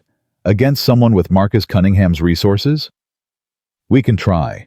And with Bryce's testimony, with Chloe's, with Leo's, with the recordings and the photos, and the public pressure, Jennifer smiled. Yeah, I think we can actually win. What they didn't know, Marcus Cunningham was already making calls. Not to lawyers this time. To people who fixed problems in ways lawyers couldn't. People who made witnesses disappear. Who destroyed evidence. Who turned clear-cut cases into reasonable doubt through fear and intimidation and violence. Marcus had never used those services before. Had never needed to. But his son had just destroyed a decade of carefully built influence with one Instagram post. And Marcus Cunningham didn't accept defeat. He made 3 calls, each to a different person, each with the same message: fix this, I don't care how. And those people started planning. At the Reed house, everyone was exhausted. Jennifer left at midnight with promises to file paperwork first thing in the morning. Chloe stayed. Her father had already called, already screamed at her, already told her not to come home. Mary Reed made up the guest room without hesitation. You can stay as long as you need. Thank you, Chloe whispered. I don't know what I would have. You did the right thing. That's what matters. Mary looked at her seriously. It's going to get harder before it gets easier. Your father's going to try to pressure you. Marcus's lawyers are going to threaten you. But if you stay strong, if you keep telling the truth, this ends the right way. Chloe nodded. Looked like she wanted to believe it. Elias was checking the locks on all the doors and windows. Military precision, making sure the house was secure. Serafina watched him. You think Marcus will try something? I think desperate men do desperate things. He tested the window latch. And Marcus Cunningham just lost control of his son and his narrative. That makes him very desperate. Should we be worried? You should be careful. There's a difference. He finished checking the windows, came back to where she was standing. But I'm staying tonight, on the couch, just in case. You don't have to. I do. Because I've seen what men like Marcus do when they're cornered, and I'm not leaving you unprotected. What he didn't say, his back was screaming. The shrapnel had moved during the rescue, and he'd been in constant pain for 18 hours. But he'd dealt with worse in Afghanistan. Would deal with worse tonight if it meant keeping Serafina safe. They all tried to sleep. Tried, and mostly failed. At 3 a.m., Serafina was still awake, thinking about Bryce's confession, about Chloe's testimony, about everything that was about to happen. She got up quietly, went downstairs, found Elias sitting on the couch, wide awake, gun on the coffee table. Couldn't sleep, he said. Too much in my head. She sat down across from him. Can I ask you something? Yeah. When you saved me when you were climbing that cliff with Orion, and you were bleeding, and I could see you were in pain, were you scared? Elias was quiet for a moment, then terrified. Really? I had shrapnel in my spine. Medical discharge said I'd never run again, never carry heavy loads, probably never walk without pain. He looked at his hands. That cliff should have been impossible.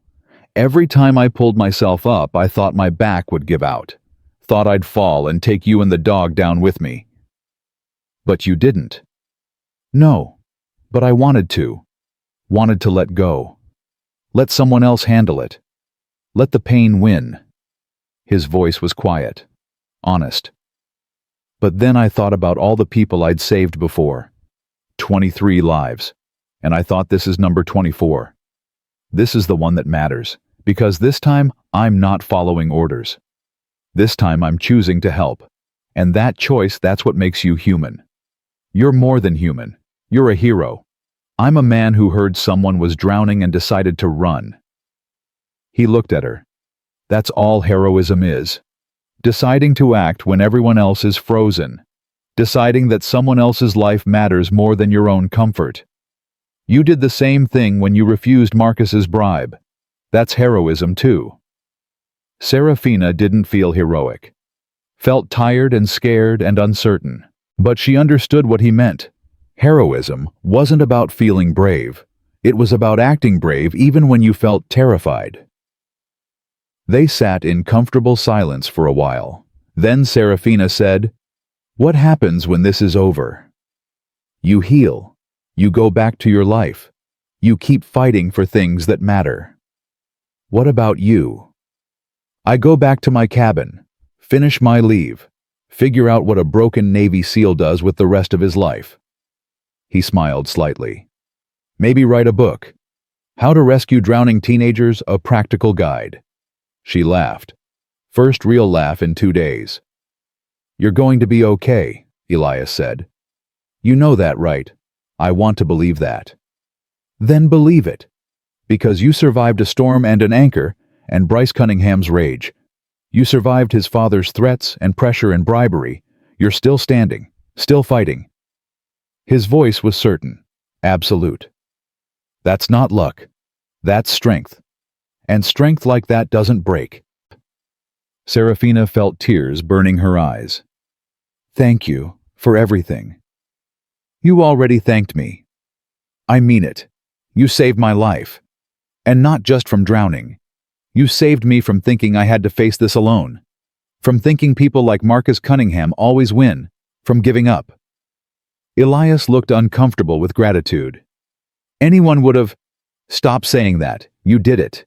You made the choice. You ran into the storm." She wiped her eyes. "Own it. Be proud of it. Because I'm proud of you. We all are." He nodded. Didn't say anything. But something in his expression shifted, softened. They sat together until dawn started breaking through the windows. Then Serafina went back upstairs to try to sleep. And Elias stayed on the couch. Gun still on the table. Still watching. Still ready.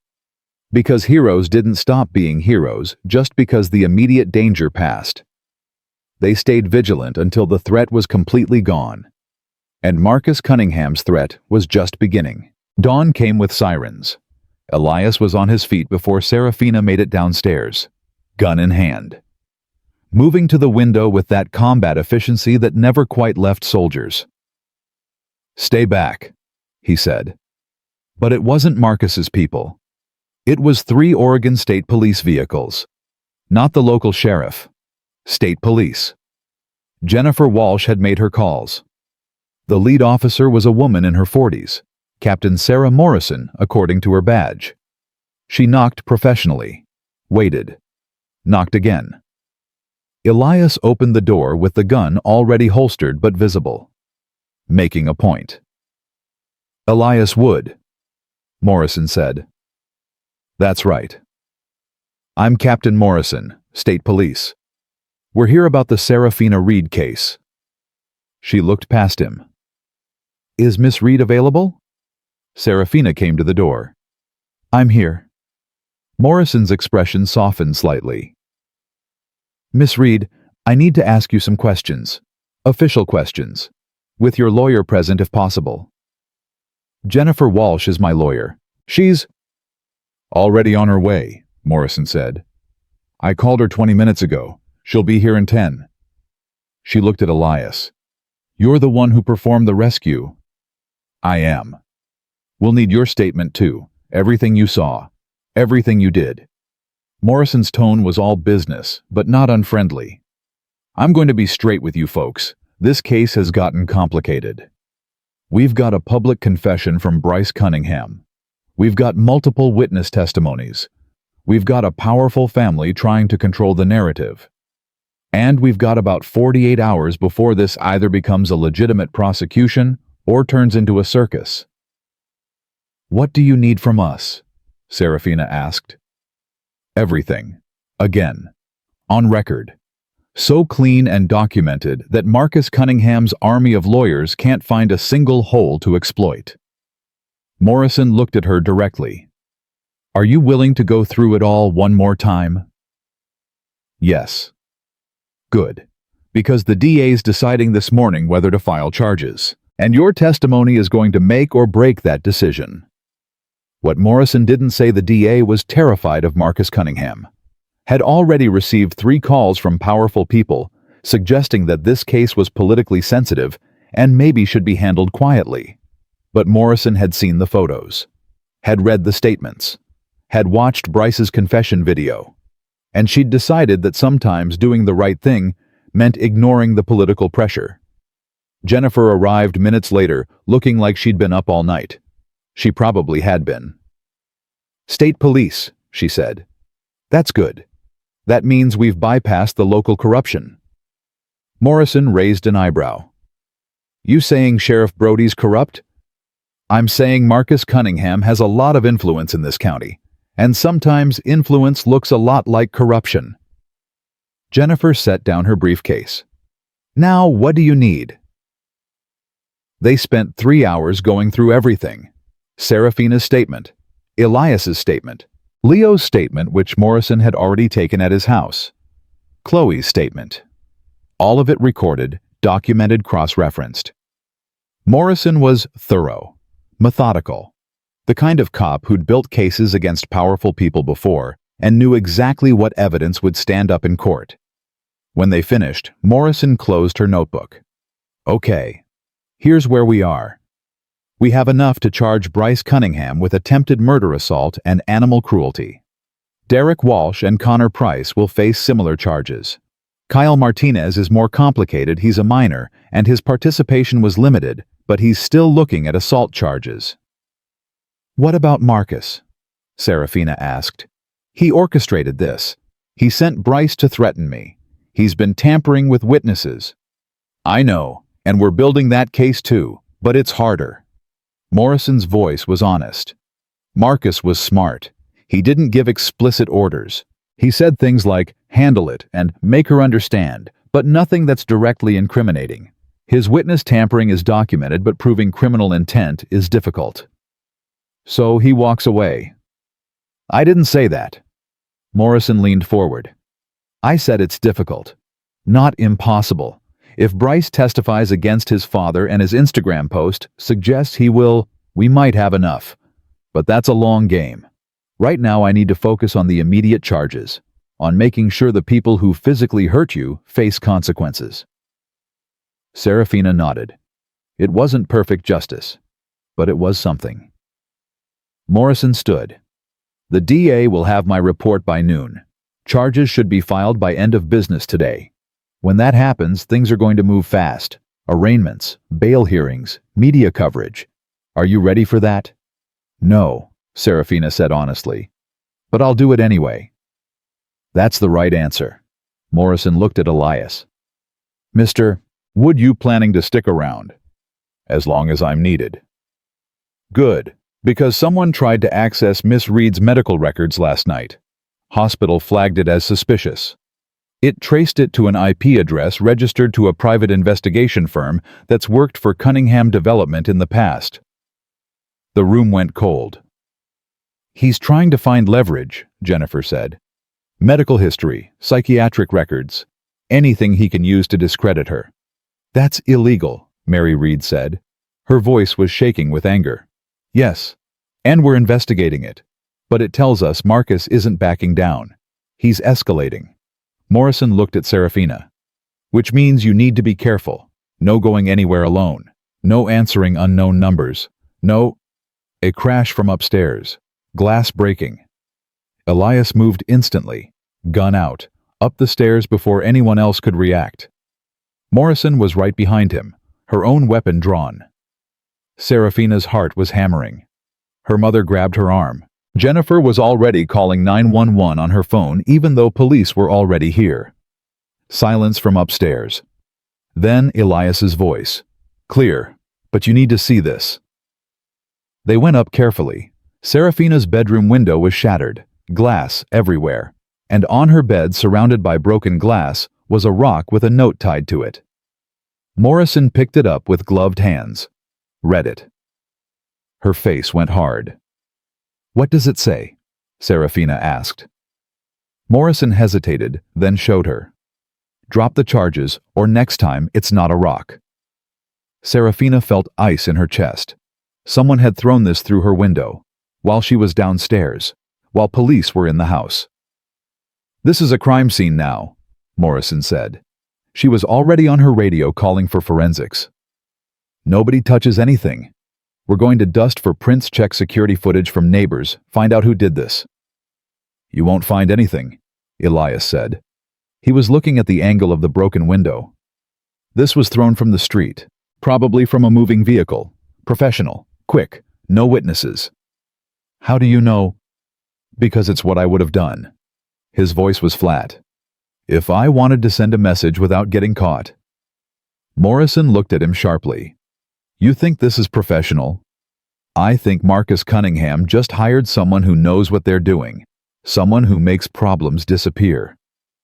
Elias moved to the window, careful not to disturb the glass. And throwing rocks is just the warning.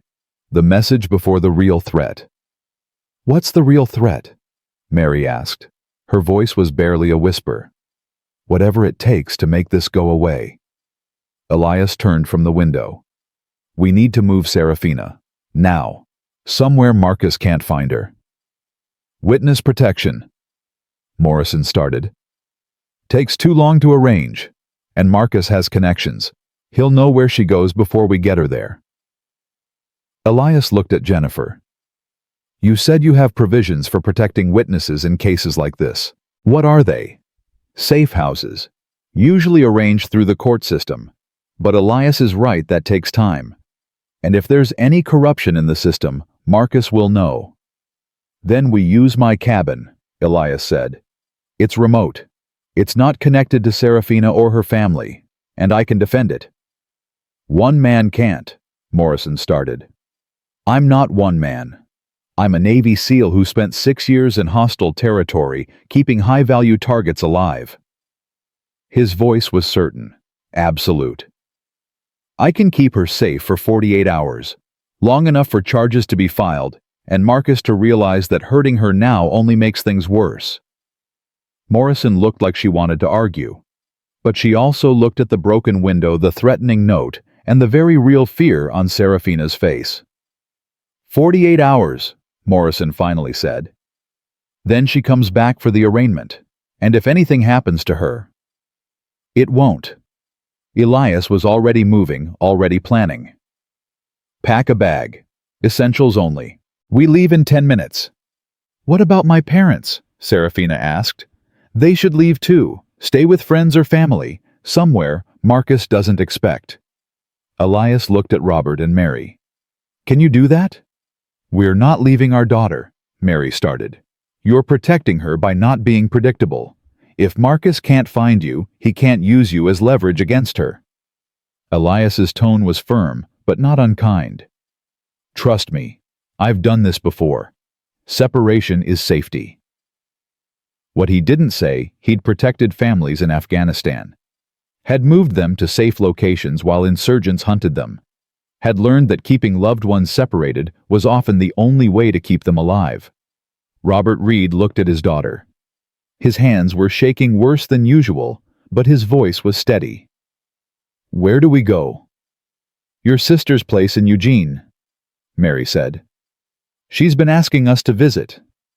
Good. Go there. Don't tell anyone except Jennifer. Change your route twice. Watch for anyone following. Elias was in full tactical mode now. And don't contact Serafina unless it's an emergency. Her phone could be tracked. They packed fast. Serafina threw clothes and essentials into a backpack. Her mother was crying but trying not to show it. Her father hugged her tight, his shaking hands steady for just a moment. You're the strongest person I know, he whispered. Don't forget that.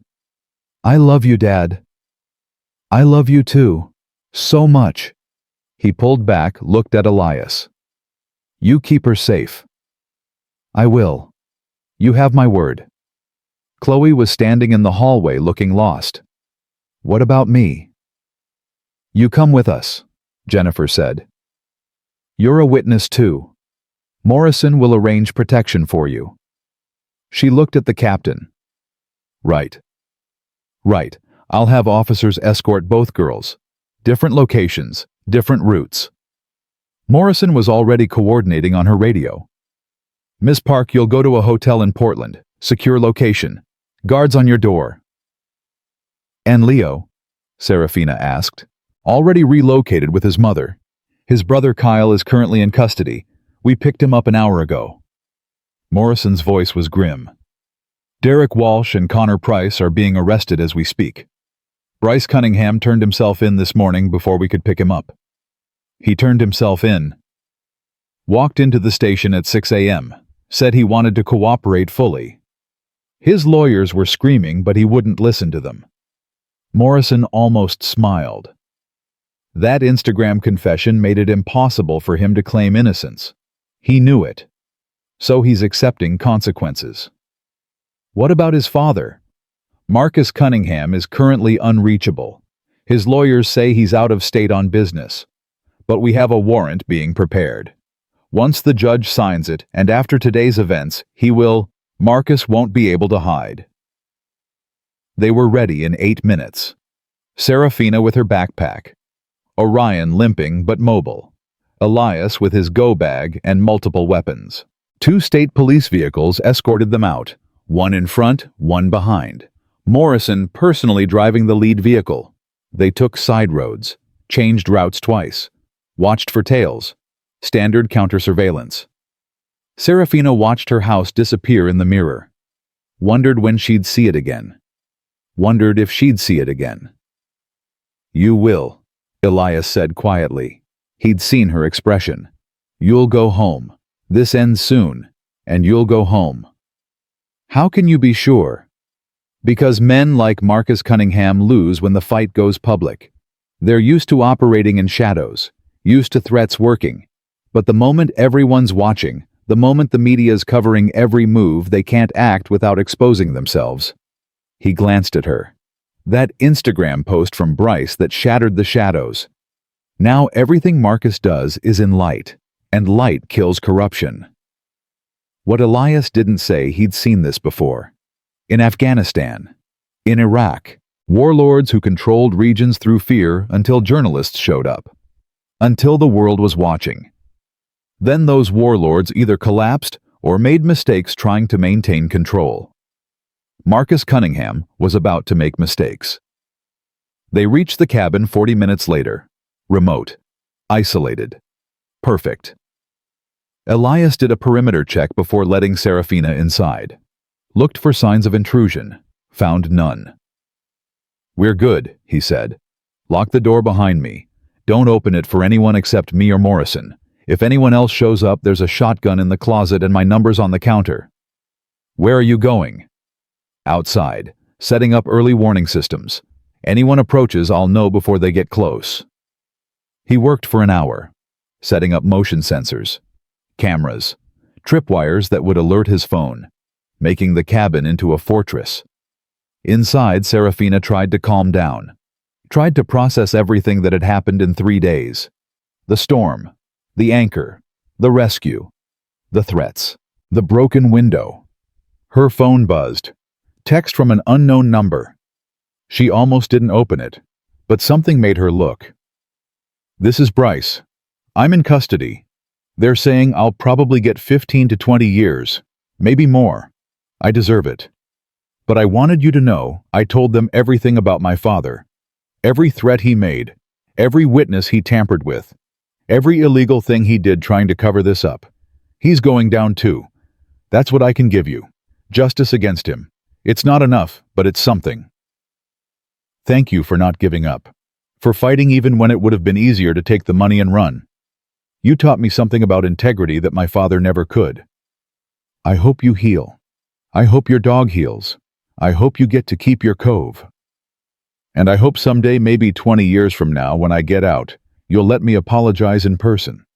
Not because I deserve it, because you deserve to hear it from someone who spent 2 decades thinking about what he did. Serafina read it 3 times, showed it to Elias when he came back inside.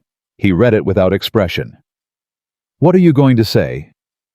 I don't know. Part of me wants to tell him to rot in prison. Part of me. She trailed off. Part of me thinks maybe people can actually change. Maybe redemption is real. It is, but it takes time, and work, and accepting consequences without expecting forgiveness in return. Elias handed back her phone. He's doing the first part, accepting consequences. Whether he does the rest, that's on him, not you. So I don't respond. You respond however feels right. But don't feel obligated to forgive him just because he's sorry. Forgiveness is a gift. He has to earn it, and that takes more than one apology text. Serafina thought about it. Then typed, "Thank you for testifying against your father. That matters. As for forgiveness, ask me in 20 years. She hit send. The response came immediately. Fair. See you in 20 years. The rest of the day passed slowly. Morrison called every 2 hours with updates. Derek Walsh had confessed. Connor Price had confessed. Kyle Martinez was cooperating. All of them providing testimony against Marcus Cunningham. The DA filed charges at 4 p.m. Attempted murder for Bryce. Assault for Kyle, Derek, and Connor. And most importantly, witness tampering, obstruction of justice, and conspiracy for Marcus Cunningham. Arrest warrant signed. State police moving to execute it. Marcus was found at his lawyer's office, trying to coordinate his defense, trying to find leverage, trying to make the problem go away. But the problem, Serafina Reed, brave and unbreakable, wouldn't go away. Marcus was arrested at 6 p.m., handcuffed, read his rights, walked past cameras that broadcast his humiliation live. For the first time in his life, Marcus Cunningham's money couldn't protect him. Serafina watched it on the news with Elias beside her, watched Marcus's face, shock, anger, disbelief, and felt something shift in her chest. Not satisfaction exactly, not revenge, just relief. The weight she'd been carrying for 3 days finally lifting. It's over, she said. Not yet. Trial's still coming. He'll try to fight this. Elias's voice was cautious. But yes, the immediate danger's over. Morrison called at 7. You can come home tomorrow. We've got officers stationed at your house. Marcus is in custody without bail. Judge deemed him a flight risk. His lawyers are already filing motions, but they won't get anywhere. This case is too public now. What happens next? Arraignments. Then preliminary hearings. Then trial. It'll take months. Maybe a year. Morrison's voice was honest. But we've got them. All of them. And with Bryce testifying against his father, we've got Marcus on conspiracy charges that carry real time. How much time? If convicted, 10 years minimum. Maybe 15. Morrison paused. It's not perfect, it's not forever, but it's something, and it sends a message. Money doesn't buy immunity from consequences. Serafina hung up, sat in silence for a long moment. Then she started crying. Not sad tears, relief tears. The kind that come when you've been holding your breath for days and finally remember how to breathe. Elias didn't try to stop her, just sat beside her, let her cry, handed her tissues when she needed them. You did good, he said when she finally stopped. You fought. You won. You made powerful people face consequences. We won, she corrected. I would have drowned without you. And I would have stayed in my cabin feeling sorry for myself if Leo hadn't knocked on my door. He looked at her seriously. That's what courage looks like. Not one person being a hero, but lots of people making brave choices that add up to justice. Leo, Chloe, you, even Bryce at the end. Serafina wiped her eyes, All of us choosing to do the right thing, even when it was hard. Exactly. They sat together as the sun set, as the cabin filled with that soft evening light that made everything feel possible. "What happens now?" Serafina asked. "After the trial, after everything." "You go back to your life. You heal. You keep fighting for the Cove, which, by the way, the resort's officially canceled. Morrison told me while you were packing. Marcus's company is being investigated and all development projects are suspended." "We saved it." Serafina felt tears threatening again. "We actually saved it." "You saved it. I just made sure you survived long enough to see it." Elias stood moved to the window. "And I go back to figuring out what a broken soldier does with the rest of his life. You're not broken. My spine disagrees. Your spine is damaged. You're not." She stood too, came to stand beside him. "You climbed a cliff in a storm with shrapnel in your back. You carried me and my dog to safety. You protected me from Marcus's threats. That's not broken. That's extraordinary." Elias looked uncomfortable. "I did what anyone would." "Stop." Her voice was firm. "Stop minimizing what you did. You saved my life. Own that. Be proud of that. Because you gave me the chance to fight. And we won because you gave me that chance." He was quiet for a long moment. Then, "Okay. Okay. I'll try to own it, to be proud." He almost smiled. "It's not natural for me, taking credit. But I'll try." "Good." They went home the next morning. State police escort, different route, maximum caution. But the threat was gone. Marcus was in custody. His people were scattered. The danger had passed. Serafina's parents were already there. They'd driven back at dawn. The house was full of people, neighbors who'd seen the news, friends from school, environmental activists who'd followed her blog. All of them wanting to show support. It was overwhelming, exhausting, but also beautiful, because it meant she wasn't alone, had never been alone. There were people who cared, who believed in what she was fighting for, who would stand with her. The arraignment was 3 days later. Bryce pled guilty to all charges, asked for no leniency. The judge, clearly shocked by the public confession and genuine remorse, scheduled sentencing for 6 weeks out, pending psychiatric evaluation. Derek Connor and Kyle entered plea deals, testimony against Marcus in exchange for reduced charges. Marcus pled not guilty. His lawyers tried to argue it was all a misunderstanding, that he'd never explicitly ordered anything illegal, that his son had acted independently. But the evidence was overwhelming.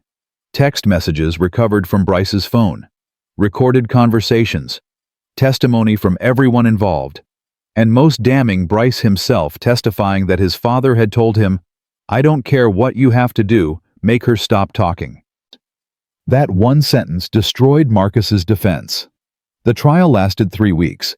Serafina testified for 6 hours, told her story, showed her scars, refused to back down under cross-examination. Leo testified. Chloe testified. Elias testified. All of them consistent. All of them credible. The jury deliberated for 4 hours. Guilty on all counts. Marcus Cunningham, real estate developer, community leader, man who'd controlled an entire county through money and influence, sentenced to 12 years in federal prison. Bryce Cunningham, 18 years old, son of privileged boy who'd almost become a murderer, sentenced to 8 years with possibility of parole in 5. Justice, imperfect, incomplete, but real. 6 months later, Serafina stood on the beach at the Cove, the same beach where she'd almost died, the same rocks where she'd been tied. But now it was different. The Cove was protected. The resort was canceled.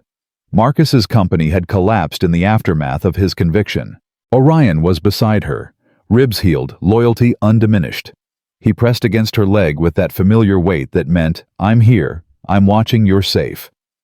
Elias was there too. He'd stayed in Oregon, rented a permanent place, started teaching survival skills to at-risk kids through a nonprofit he'd founded with his military disability payments. Giving back, he'd said when she asked why. Trying to make sure other people know how to save themselves. Sarah Chen had written a book about the case, donated all proceeds to environmental protection funds. It was a bestseller. Everyone wanted to read about the girl who'd fought a billion-dollar company and won. Leo had testified at Bryce's sentencing hearing, asked for leniency, said Bryce had saved his life by confessing. The judge had taken it into consideration. Not enough to change the sentence dramatically, but enough to matter. Chloe was in college now, studying environmental law. Said she wanted to help other people fight corporations, make sure what happened to Serafina never happened again. And Serafina, she was healing, physically, emotionally. The nightmares were less frequent. The rope burn scars were fading. The fear was manageable. She'd started college too, majoring in marine biology and art, planning to spend her life protecting coastlines and teaching others why places like this mattered. "You ready?" Elias asked. "Yeah." They were scattering ashes. Not human ashes, just symbolic ones. Burning the note Marcus's people had thrown through her window. The threats, the fear, the weight of almost dying. Turning it into smoke and letting the ocean take it away. Serafina lit the paper, watched it burn, felt the heat and then the release as the ashes scattered on the wind. "How do you feel?" Elias asked. "Free." And she was. Free from Marcus's threats. Free from the weight of fighting alone. Free to live her life, knowing she'd stood up for something that mattered and won. Not because she was extraordinary, but because she'd refused to back down. Because she'd accepted help when it was offered. Because she'd believed that one person could make a difference if they were brave enough to try. Orion barked, chasing waves, playing like the puppy he'd never quite stopped being. Serafina laughed. The sound carried across the water, pure and unbroken. "Thank you," she said to Elias, "for everything." "Thank you," he replied, "for reminding me what I was fighting for all those years. For showing me that heroism isn't about medals or missions. It's about showing up when someone needs help." They stood together watching the waves. The cove was safe. The community was healing. Justice had been served. And Serafina Reed, 18 years old, artist, activist, survivor, had learned the most important lesson of her life. That courage wasn't the absence of fear. It was acting despite the fear. It was choosing to fight even when losing seemed certain. It was believing that truth and integrity and stubbornness could overcome money and power and corruption. She'd almost died learning that lesson. But she'd lived, and she'd won. And she'd never forget what that victory cost, or what it meant. The storm had come. The anchor had tried to hold her down, but she'd broken free, and now she was teaching others to do the same. Because that's what survivors do. They heal, they grow, they help others survive, and they never ever stop fighting for what's right. The waves kept coming, the cove kept standing, and Serafina Reed kept living. Brave, unbroken, free. That's what anchors are really for, not to hold you down when the storm hits, but to remind you that even when everything tries to drown you, you can still choose to rise. And rising is the only revenge that matters.